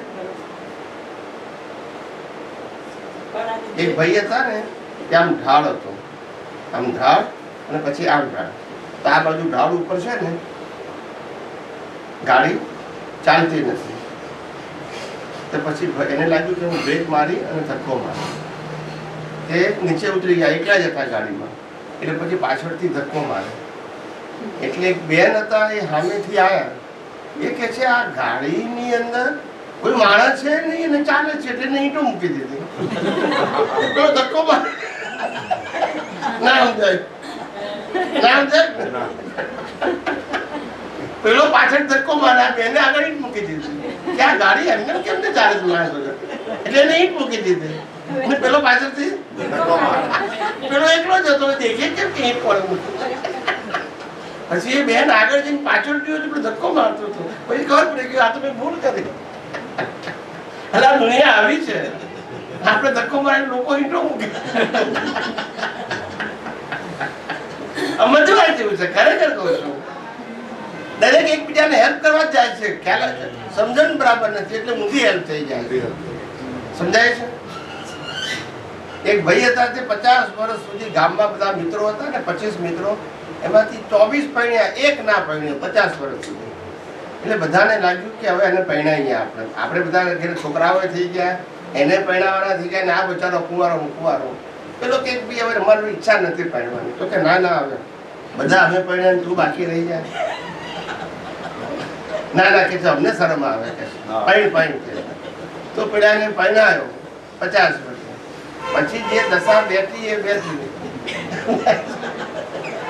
એટલે પેલા લોકો કરવા ગયા આ રૂપ ઊંધું થઈ જાય ને એટલે આ દુનિયા આખી કુંજુ આવી છે આપણે ધક્કો મારતા ઈંટો મૂકતા હોય એ ઈંટો મૂકે છે સારું કરવા જાય છે પણ એ એની દ્રષ્ટિ છે મેં ધક્કો મારું છું એ મારી દ્રષ્ટિ છે હવે હું કરી પેલો કે છે મારે નથી પહેણવું એ મારી દ્રષ્ટિ છે પેલો કે ના પહેણે ચાલે અમારા બધા મિત્રો બધા પહેણ્યા કે સારું છે નહીં પણ પછી કેવું થાય છે હું એવી રીતે જોઉં છું કે જે એકલા રહે છે એને એકલા રહેવાની આદત પડી ગઈ હોય પછી એને જે કોઈ આવે ચાહે છોકરી હોય કે ચાહે છોકરો હોય એને એટલું બધું એકલું રહેવાની આદત હોય છે કે પછી બીજું એને પોસાતું જ નથી ને પછી બેવ જણના સ્વભાવ અલગથી જામતું પણ નથી એ તો 20-25 વર્ષે પરણાવી જાય ને એટલે જે તો ચાલી જાય સંસાર બાકી મોટી 35-40 વર્ષે કોઈ માણસ કોઈને એક્સેપ્ટ કરી જ નથી શકતું શું કરે છૂટકો નહીં ને હિસાબ જ એટલો મોડો હોય તો પછી આવું છે આ તો બધી માયાની જાળ છે world is the puzzle itself કેવું છે ઇટસેલ્ફ પઝલ થયેલું છે કોઈએ કર્યું નથી આપણને જોતા આવડે તો પઝલ નથી, ના જોતા આવડે તો પઝલ છે. આવું જ છે આ જગતમાં. કશું ઊંડા ઉતરવા જેવું નથી. ઓબ્ઝર્વ કરો અને પાસ થતું જોયા કરો. કેવું જોયા કરો? પાસ થતું આ સારું, આ ખરાબ, એમાં ઊંડા ઉતરશું નહીં, નહીં તો તમારું જ્ઞાન ખરડાશે. શું કીધું? કુદરત તો સંજોગ આપીને સમાપ્ત કરશે, પણ તમારું જ્ઞાન દર્શન શું થશે? ખરડાશે. તમે એમાં ઊંડા ઉતરશો. જ્ઞાન દર્શન તમારું ખરડાવ્યું કે તમારો લોસ છે, અને દુનિયા ચાલે છે તમારો લોસ, પ્રોફિટ એ નથી અને લોસ એ નથી, પણ તમે ઊંડા ઉતર્યા એ તમને લોસ જશે. સમજાયું? હા. માટે જ્ઞાનીઓ કે છે કે આ સંસારમાં ઊંઘવા જેવું છે અને આત્મામાં જાગવા જેવું. આપણે આત્મામાં ઊંઘીએ છીએ ને સંસારમાં જાગીએ છીએ. સમજાય છે?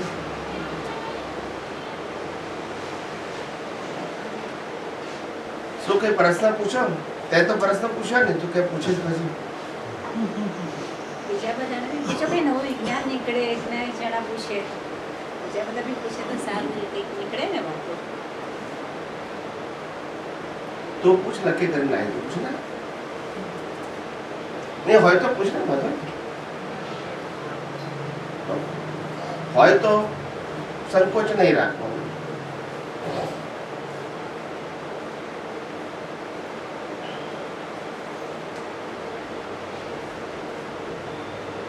Recording stopped. બોલો. હું કોણ છું કરે છે કોણ, એ જાણવાથી જ નિષ્કર્ષ હોય. એ વિજ્ઞાન કહેવાય ને. Recording in progress. હું કોણ છું અને કરે છે કોણ. હા, એ આપણે ધ્યાન રાખીએ તો એનાથી નિર્ગ્રંથ હોય.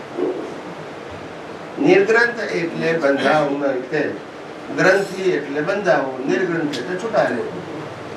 શબ્દોની માયા જાળમાં ના ભૂલશું, ખોવાઈ જશું. નિર્ગ્રંથ એટલે છૂટા રહેવું, ગ્રંથિ એટલે બંને એક છે. હું કોણ છું ને કરે છે કોણ એટલું જાણવાનું છે, બીજું કઈ જાણવાનું નથી.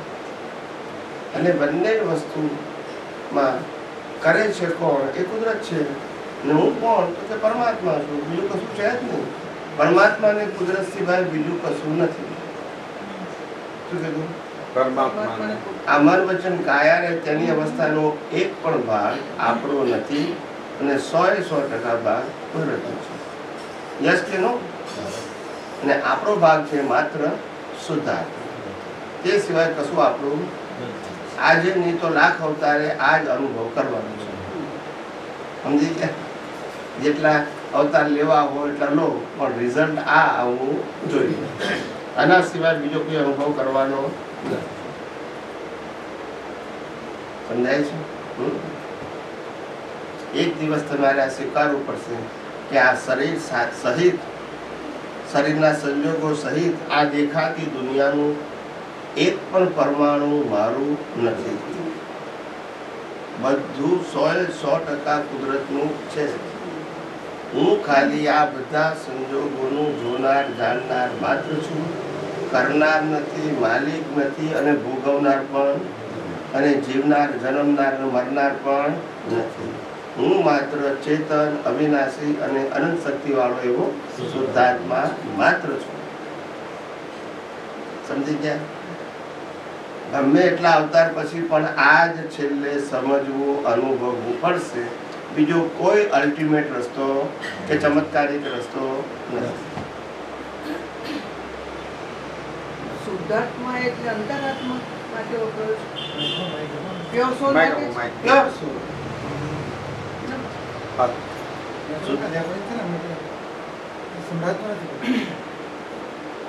એટલે શુદ્ધાત્મા એ આપણે પોતે છીએ, અને પ્રતિષ્ઠિત આત્મા એ પુરુષાર્થ કરનારો છે, અને પ્રકૃતિ છે એ કર્મ ભોગવનારો છે. એ કર્મ ભોગવનારો કર્મ ભોગવી રહ્યો છે, શુદ્ધાત્મા પ્રકાશ આપી રહ્યો છે. તે વખતે પ્રતિષ્ઠિત આત્મા પ્રકૃતિના પક્ષે બેસે છે કે પરમાત્મા શુદ્ધાત્માના પક્ષે, એના આધારે એનો પુરુષાર્થ નક્કી થાય છે. એના આધારે નેક્સ્ટ ભાવ નક્કી થાય છે. એની પાસે બે ઓપ્શન છે, ક્યાં પ્રકૃતિમાં ભળવું ક્યાં પરમાત્મામાં ભળવું, બે ઓપ્શન છે. પણ એ પાસે પુરુષાર્થ કરવા વાળા પાસે પ્રકૃતિ પાસે ઓપ્શન નથી, પરમાત્મા પાસે ઓપ્શન નથી. પણ પાસે ઓપ્શન છે પ્રતિષ્ઠિત આત્મા કે પ્રકૃતિમાં ભળવું કે પરમાત્મામાં. બસ. અને જ્યાં ભળે છે એનાથી એનું સર્જન થાય છે. સમજાય છે? પ્રકૃતિમાં ભળે તો રાગદ્વેષ થાય, પરમાત્મામાં ભળે તો વિતરાગ કહેવાય. બે ઓપ્શન એની પાસે છે, કારણ કે બેની વચ્ચે છે અને એ પુરુષાર્થ કરનારો છે. પ્રકૃતિને પુરુષાર્થ ના હોય, પરમાત્માને પુરુષાર્થ ના હોય. પ્રકૃતિ કુદરતી રચના છે એટલે એના સ્વભાવમાં છે, અને પરમાત્મા પણ અનંત જ્ઞાન અનંત સમળા છે તે પણ એના સ્વભાવમાં છે. બે વસ્તુ એના સ્વભાવમાં છે. બે વસ્તુ પાછી કોઈની પાસે કોઈ સ્વતંત્રતા નથી. નથી આત્મા પાસે, નથી પ્રકૃતિ પાસે. સ્વતંત્રતા કોની પાસે છે? પ્રતિષ્ઠિત આત્મા પાસે. કેમ છે એની પાસે સ્વતંત્રતા? તો કે એના આધારે તો નવું સર્જન થાય છે. એ પુરુષાર્થ ના કરે તો કર્મ કેવી રીતે બંધાય? એ પુરુષાર્થ ના કરે તો જન્મ મરણ કેવી રીતે થાય? એ પુરુષાર્થ ના કરે તો આત્માનો અનુભવ કેવી રીતે થાય? બધું એના પાસે જ છે. આત્મા કે પ્રકૃતિ પાસે કશું છે?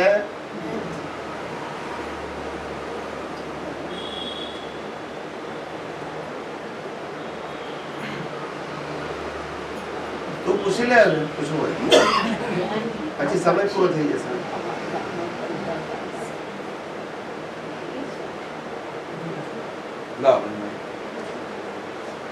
તમે પૂછો. તો સ્વામીજી, આપણે જે હમણાં તમે સમજાવી લખું તો હવે મને કોઈ પણ ઇન્ડિવિજ્યુઅલને જે પણ જ્ઞાન દર્શન ખુલ્લું થાય છે, લેવલ 1 લેવલ 2 જે પણ, બરાબર,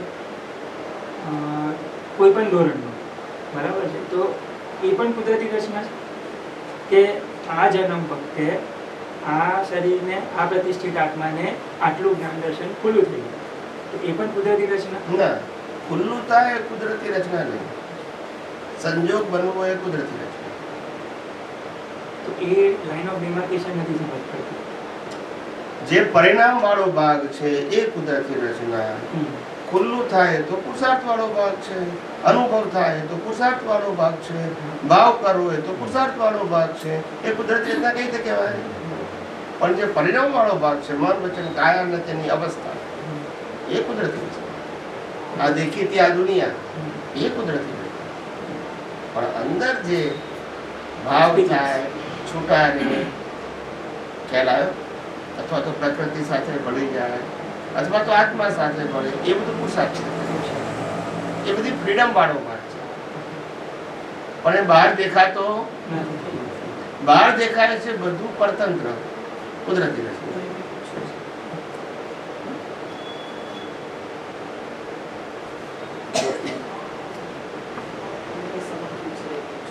બોલો. જ્ઞાન લીધા પછી તું ચાલુ કર.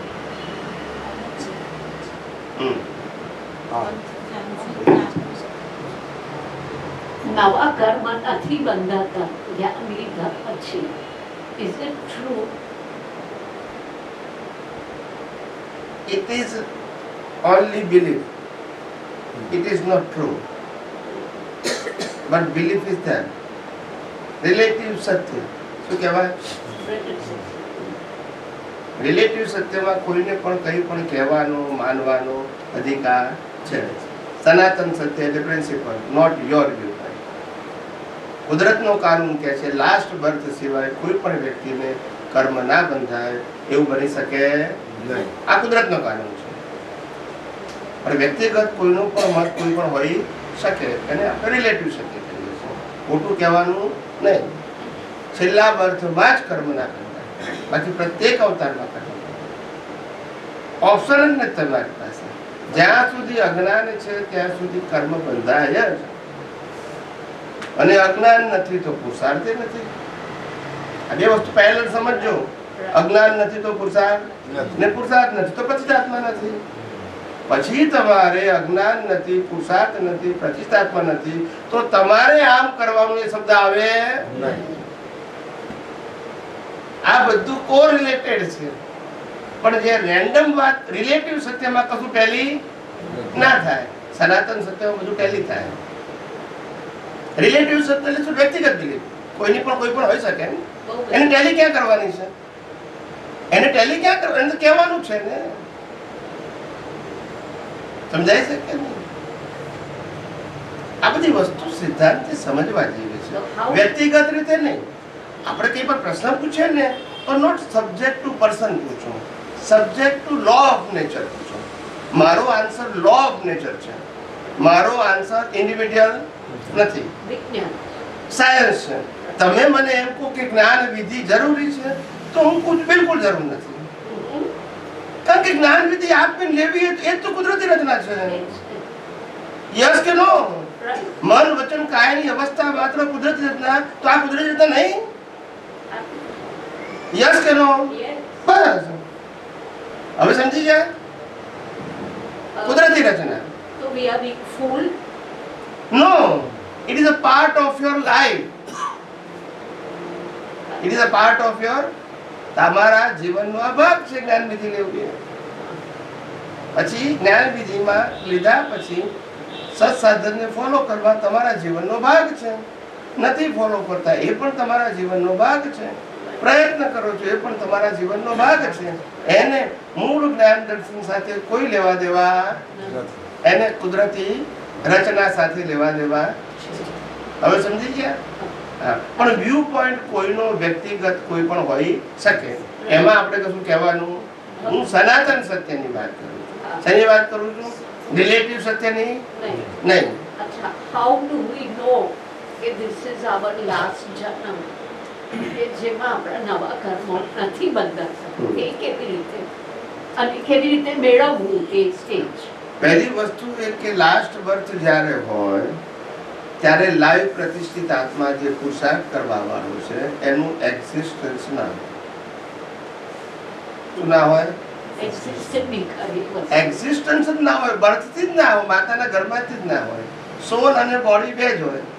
સોલનો સોલ એ તમે પોતો છે અને બોડીનો ક્રિએટર ઓપરેટર ડિસ્ટ્રોયર કુદરત છે. પતી ગયું. બોડીનો અંત, આત્મા મોક્ષે જાય. કર્મ બાંધનારો તો છે જ નહીં. If you are not create the new cause, તો પુનર્જન્મ નથી. યસ કે નો? Right. That means totally a person does not react to anything in life right from Janam. What is the meaning of react? We are reacting to each and everything. Like as Lord Rama war with Ravana, it's a reaction? What kind of reaction you talk? नहीं, आपने कहिए छे ने कि आपने we should not react to anything. But give me example. React no meaning તમે શું કરો છો? Give me an example. બધી ચીજમાં અસર થઈ જાય, કોઈ બોલી જાય તેમાં અસર થઈ જાય, વેધર બરાબર નહીં હોય તો અસર થઈ જાય, એસી નથી ચાલુ હોય અસર થઈ જાય. But that is because we are all the time in the areas It is a subject of body or soul? of the body all the time. And એક minute, it is subject of body and body no creator, operator, destroyer, કુદરત છે. This is our subject? It is not, but That's it. That is the answer. When you are involved, samipya bhav, then your question. When you separate, then you are not question. Am I right or no? Right, it's okay. સામિપ્ય ભાવથી ભ્રાંતિ ઉત્પન્ન થાય છે. Yes કે no? ને separation થી ભ્રાંતિ સમાપ્ત થાય છે. Now you choose. સામિપ્ય ભાવ કરવું છે કે સેપરેટ થવું છે. That's your choice of your જ્ઞાન and દર્શન. અવસ્થા રહેશે. અવસ્થામાં ચોઈસ, પણ તમારે અવસ્થામાં ભળવું કે છૂટા રહેવું, ધેટ્સ યોર ચોઈસ. અવસ્થા તો રહેશે. તમે કહ્યું ને કે the final birth will be when a person is just a body and soul. That's it. Nothing else. પ્રતિષ્ઠિત આત્મા જ નથી ને, કારણ કે અજ્ઞાન. અત્યારે અજ્ઞાન છે ને તમે કોઈ પ્રતિષ્ઠિત આત્મા નથી. How it is possible? અત્યારે તો બધું જ છે. તો પછી એટલે તમે કોઈ પણ વસ્તુ રેન્ડમ વાત કરો ને, it's okay, it's a relative. Random નહીં કરવાની. Follow the principle of nature. તમે પુરુષાર્થ શબ્દ ત્યારે બોલી શકો કે જ્યારે અજ્ઞાન. ક્યારે બોલી શકો? અજ્ઞાન ના હોય તો પુરુષાર્થ શબ્દની જરૂર છે. તમે પુરુષાર્થ બોલો તો ઇટ્સ પ્રૂવ હવા અજ્ઞાન, પછી કોઈ અજ્ઞાન નથી ને પુરુષાર્થ કરવાનો પ્રસન્ન માટે પછી. એટલે બધું રેન્ડમ ખ્યાલ આવે છે ને, કોઈ સ્પેસિફિક વાત નથી. 4 પ્રશ્ન પૂછ્યું તો ઊંધું થઈ જાય. તો વિજ્ઞાન ને એવું થાય છે, હું જે બોલું છું એમાં થાય છે. It's a science. અને કુદરતનું કારણની વાત કરું, મારા કાનૂનની વાત. It's a law of nature. If you believe it or not, it is compulsory. Relative viewpoint માનો તો છે, ના માનો તો, और universal truth નહીં માનો તો પણ છે. So that we have to know as a thinker person. જે compulsory છે એને જાણવું જ પડશે. Like till today, I was thinking that Pratikraman is necessary.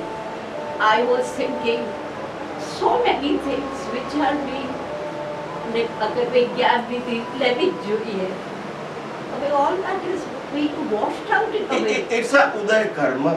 નથી લેવી એ સબ્જેક્ટમાં નહીં જવાનું. ઉદય કર્મમાં હશે તો ભેગું થશે, નહીં હોય તો નહીં થાય. That's it. પણ તે આત્માનો સબ્જેક્ટ નથી. પણ સબ્જેક્ટ નથી. આ વિજ્ઞાન સમજ્યા પછી પહેલા તમે કરતા જ છો એટલે તમારા માટે જરૂરી છે. હવે વિજ્ઞાન સમજ્યા પછી જ્ઞાન બીજી લેવી કે ના લેવી તો કે કુદરતી રચના. લેવાય તોય કુદરતી રચના, ના લેવાય તોય કુદરતી રચના. પણ it is not subject to our science. Science અને કુદરતી રચના. ઘણા લોકો પેલું કરે, આને તો જ્ઞાન બી નથી લીધું, આને તો કઈ ખબર નહીં પડે, કઈ સમજ નહીં પડે. એન્ડ જે લોકોએ લીધું છે they feel we are superior. What is all that? એ તો એક છે ને, પહેણે છે બધા અને જવાબ કુંવારા આપે છે, બોલતા નથી. હું નહીં, તમને જે જવાબ આપે છે એ કુંવારા જ છે. સામાજિક પ્રશ્નોના જવાબ કુંવારા જ આપે છે, બોલતા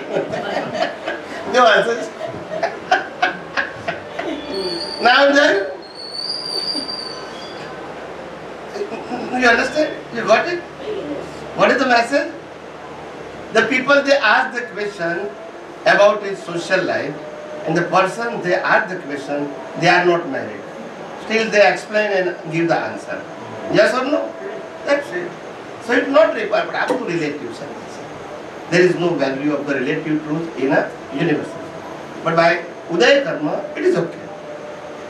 જેનો જેવો મારો આ રોલ છે, બીજાનો બીજો રોલ છે. Role is okay. રોલમાં કોઈની સ્વતંત્રતા નથી, જે કુદરતી રચના છે. પણ રોલને મારો રોલ માનવો એ અજ્ઞાન છે. બસ રોલ એ અજ્ઞાન નથી. રોલ તો કમ્પલસરી છે, જેને જે રોલ ભજવવાનો આવ્યો, સાધુનો, સંતનો, સંન્યાસીનો, સંસારીનો, ત્યાગીનો, જે આવ્યો હોય એ કુદરતી રચના છે. પણ રોલ મારો છે એ અજ્ઞાન છે.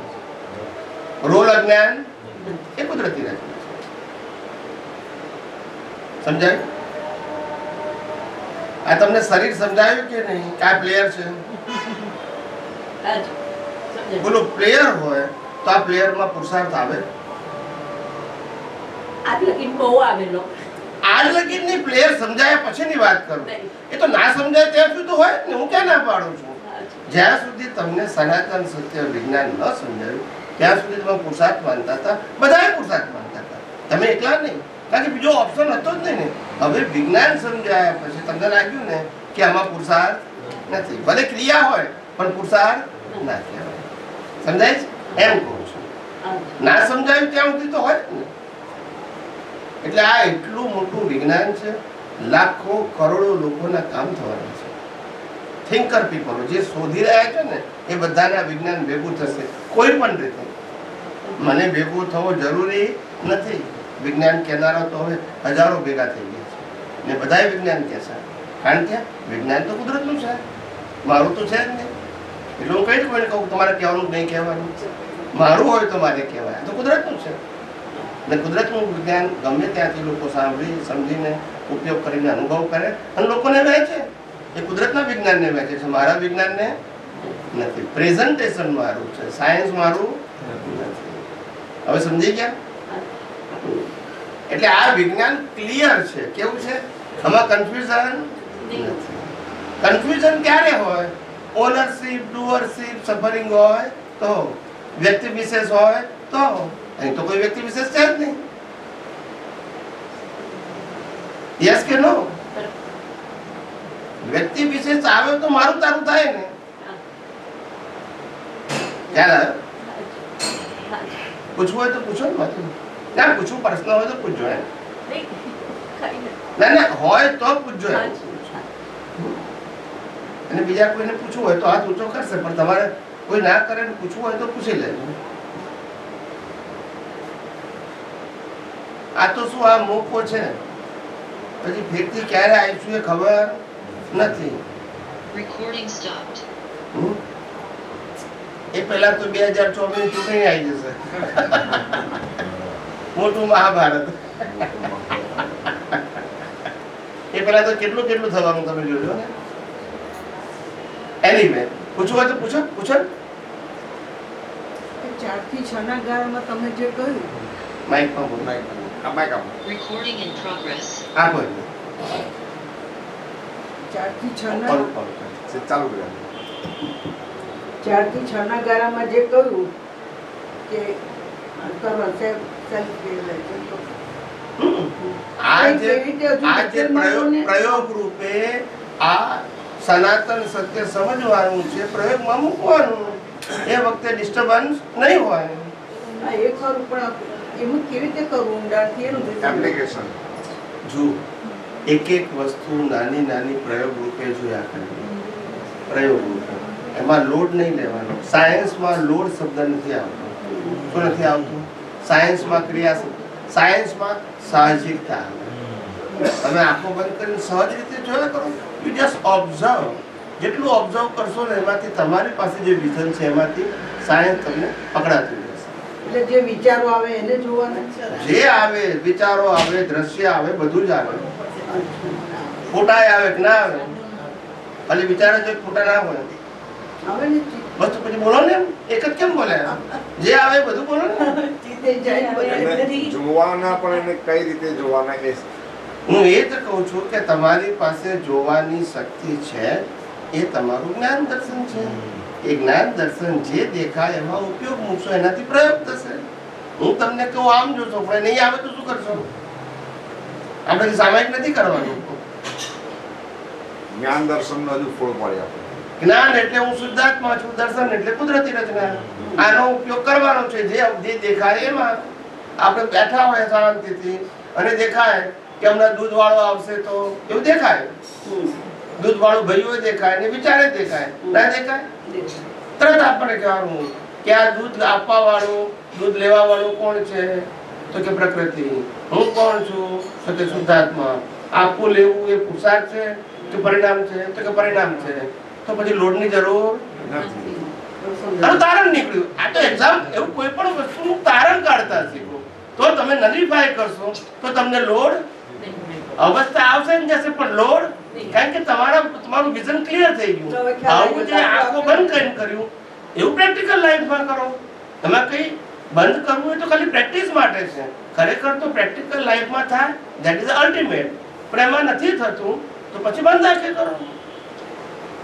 પ્રેક્ટિસ રૂપે આ રીતે જે સંજોગ દેખાય એને કુદરતી રચના જુઓ. એ વખતે શુદ્ધાત્મા મારો. એમાંથી તમે એબ્સ્ટ્રેક્ટ કાઢો કે આમાં કશું આપણે કરવાનું. એ જે તમે દ્રશ્ય જોયું આંખો બંધ કરીને, એ દ્રશ્ય જ્યારે પ્રેક્ટિકલ લાઈફમાં ફિઝિકલી આવે ત્યારે પણ આ વિજ્ઞાનનો પછી ઉપયોગ કરો. પેલું પ્રેક્ટિસ અને આ પ્રેક્ટિકલ. હવે સમજી ગયા? આમાં કોઈ ચમત્કાર નથી કરતો. આશીર્વાદ આપજો. પણ આમાં આગળ વધવું છે. બીજું કઈ પૂછવું હોય તો પૂછો. તમારે પૂછવું છે? પૂછવું હોય તો પૂછો. દક્ષાબેન બોલો ને, કેમ ચૂપ છો? જેન્ટ્સમાં કોઈ બોલો. દિનેશભાઈ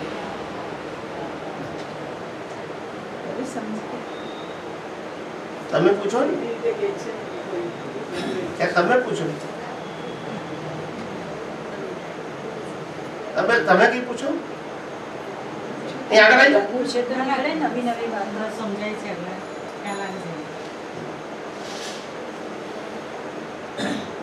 તમે એવું બોલો છો કે શીરાની જેમ ઉતરી જાય છે, ચાવું જ નથી પડતું. હવે લાપસી બનાવી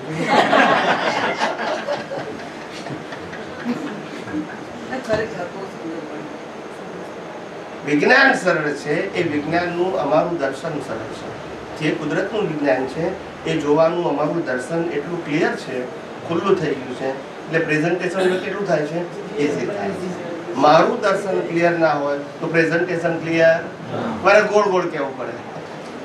પણ આમાં ગોળ ગોળ કહેવાનો પ્રશ્ન નથી આવતો, કારણ કે દર્શન જ ક્લિયર છે, તો પછી પ્રેઝન્ટેશન ગોળ ગોળ કેવી રીતે? અમારે રિલેટિવ સાથે બોલવું હોય તો ના નીકળે. રાતે 2 વાગે ઊંઘમાંથી ફોન કરો તો સનાતન સત્ય જ નીકળે, કારણ કે વિઝન છે. એમાં શરીરનો પ્રશ્ન, શરીર ઊંઘી જાય, અમારું દર્શન ઊંઘે એ તો 24 કલાક ઉપર, એટલે એને કોઈ ફેર ના પડે. જ્ઞાન દર્શન 24 કલાક એલાય ઉપર, બોડી જાગે ઊંઘે. બોલો. Why are real and relatives totally opposite? I will give you an example. Yes. I have a check which is bounced. એટલા બધા દિવસ થઈ ગયા, and I'm so, from my real point of view, I say કે wait and watch, જોયા કર શું થાય છે. પણ relative શું કે you are an emotional fool, આ rule લાગે, આ law લાગે, NIA 135A note down phone પર વાત થતી હોય ત્યારે. Now I don't know whether I should remain an emotional fool or just wait and watch. પૈસો ને પાણી કોઈને પૂરો થતો નથી આ જમાનામાં. આ તો એવું છે કે તમારી વાત તો રિયલ રિલેટિવની નથી, રિલેટિવની જ છે. બેવ ચીજ રિલેટિવ છે, બંને રિલેટિવ જ છે. હા, સોલ સિવાય બાકી બધું રિલેટિવ. બધું રિલેટિવ. Yes. હા. હવે તમારો પ્રશ્ન છે, Now to progress towards the soul, we are supposed to just wait and watch. it is not required to resolve the problem. It is observe the circumstances. Yes. As a kudrati rachna, that's your not problem. But when you involve with the problem, it is your problem. I'm just waiting and watching. That's it. But બીજાઓ ખાઈ ગયા મને. You are an emotional fool, કઈ સમજ નથી પડતી, ફલાણા છે. Your husband used to manage the finances, you are this, you are that. દુનિયા તો પોખા જાયગી, બધું જાત જાતનું. It's okay. The people they have his own opinion. It's okay. લોકો તો એવું કે એને તો બિચારાને શું છે.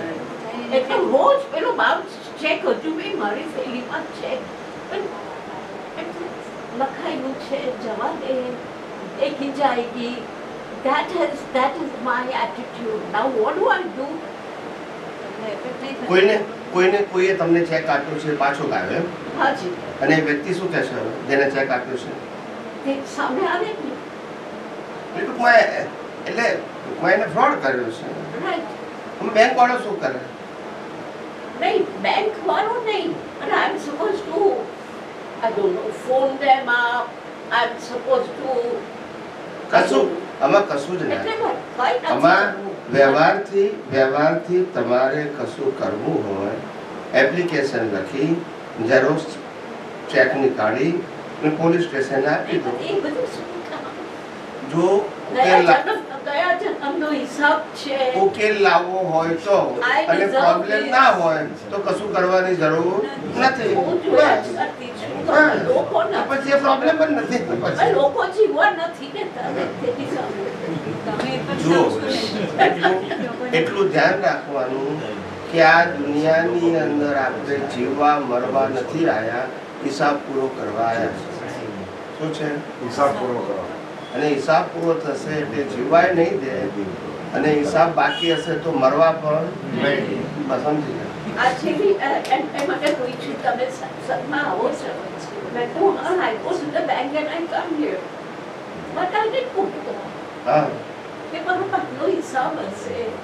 Wait and watch, observe. આવું થાય. બીજું કઈ નહીં.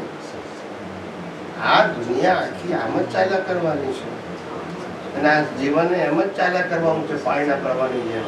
એમાં જેટલો સાર કાઢ્યો આપણે જ્ઞાન દર્શને એ જ આપણી કેપિટલ છે. બીજો આપણી કેપિટલ અનુભવ એ તમારી કેપિટલ છે.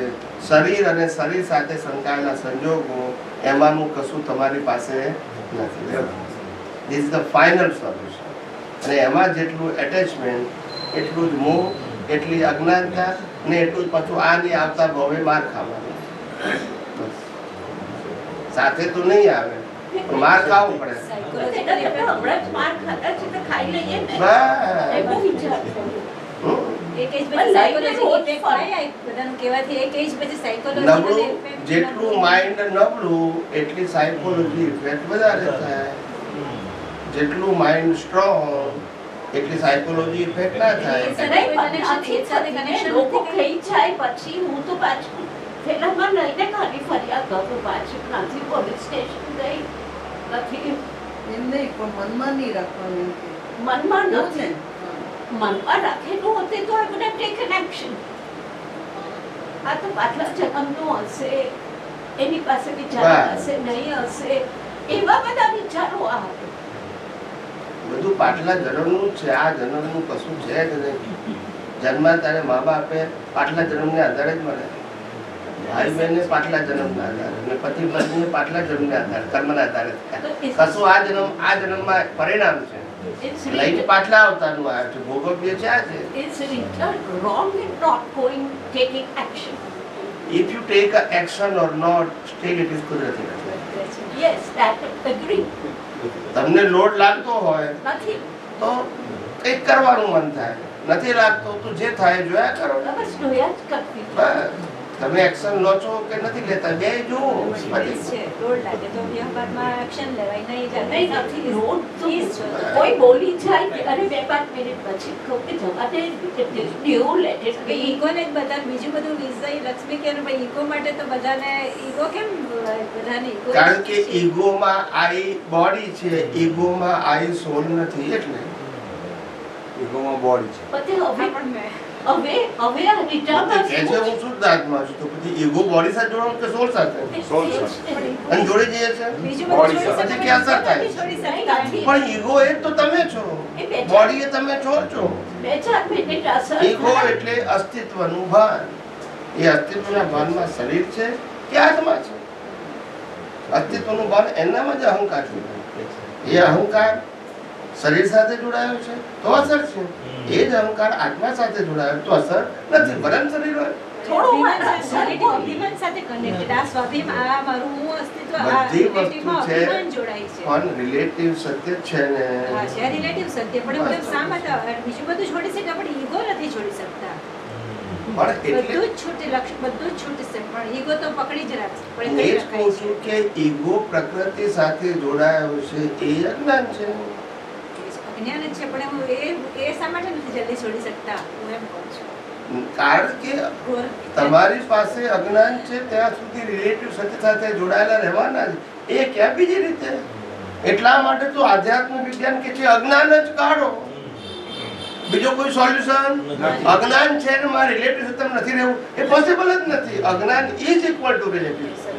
પછી અજ્ઞાન રાખવું છે ને રિલેટિવ સત્ય રહેવું નથી એ પોસિબલ છે? અજ્ઞાન જ રિલેટિવ સત્ય છે અને વિજ્ઞાન એ સનાતન સત્ય છે. તમે એમ કહો છો મને અસર થાય છે, તમે નથી અસર તો અજ્ઞાન છે તમારું. થોડો વાર થાય પછી પાછી આઈ કમ બેક ટુ વિજ્ઞાનમાં અસર કેવી રીતે થાય? આ ટફ લાગે ને પેલું છોડવું છે અને આ ટફ લાગે ઈગો છોડવાનું. પણ છોડવાનું ક્યાં છે? અજ્ઞાન છે પણ એને જલ્દી એકવાર એવો બી વિચાર આવ્યો આ બાબતનો, મારી પાસે છે ને મારા મગજમાં જ છે, તો એ તો એના માટે લટકતી તલવાર લખીને કેસ કરે તો લખીને આવું કરે તો I should sit peacefully. This is what is my attitude 99%, but 1% કોઈ બોલી જાય ને અસર થાય ખરો. એટલે કહું છું ને એટલા માટે કે માણસ બચારો 60, 70, 75, 80 વર્ષ થાય તો હજુ મિલકત ગણે છે ને કુદરત શ્વાસોશ્વાસ બાકી છે કેટલા એ ગણે છે. હવે કેવું સમજાય છે?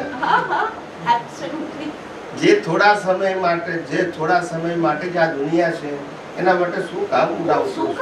જે પરમેનન્ટ માટે સોલ છે એમાં ઊંડા ઉતરો ને ભાઈ તમે. હવે આ જે આ માયાજાળ તમને દેખાય છે એ થોડા સમયની મહેમાન છે શરીર સાથે. It is true.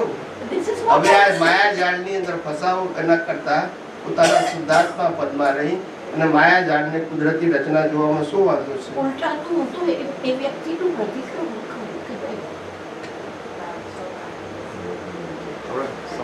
ચાલો બીજા કોઈને પ્રશ્ન બાકી નથી ને? Pending? I hope I'm not on the wrong track at least. No, it's okay. Fine. હે અંતર્યામી પરમાત્મા, આપ દરેક જીવ માત્રમાં બિરાજમાન છો. તેમજ મારામાં પણ બિરાજેલા છો. આપનું સ્વરૂપ તે જ મારું સ્વરૂપ છે. મારું સ્વરૂપ શુદ્ધાત્મા છે. હે શુદ્ધાત્મા ભગવાન, હું આપને અભેદ ભાવે અત્યંત ભક્તિપૂર્વક નમસ્કાર કરું છું. અજ્ઞાનતાએ કરીને અજાગૃતિએ કરીને મિથ્યા જ્ઞાન મિથ્યા દર્શન સંબંધી દ્રષ્ટિથી જે કંઈ પણ દોષો થયા છે અને થાય છે તે સર્વ દોષોને આપની સમક્ષ જાહેર કરું છું. તેનો હૃદયપૂર્વક ખૂબ પસ્તાવો કરું છું અને આપની પાસે ક્ષમા પ્રાર્થું છું. હે પ્રભુ, મને ક્ષમા કરો, ક્ષમા કરો, ક્ષમા કરો. અને ફરી ફરી આવા દ્રષ્ટિ સંબંધી દોષો ક્યારે પણ ન કરું એવી આપ મને શક્તિ આપો.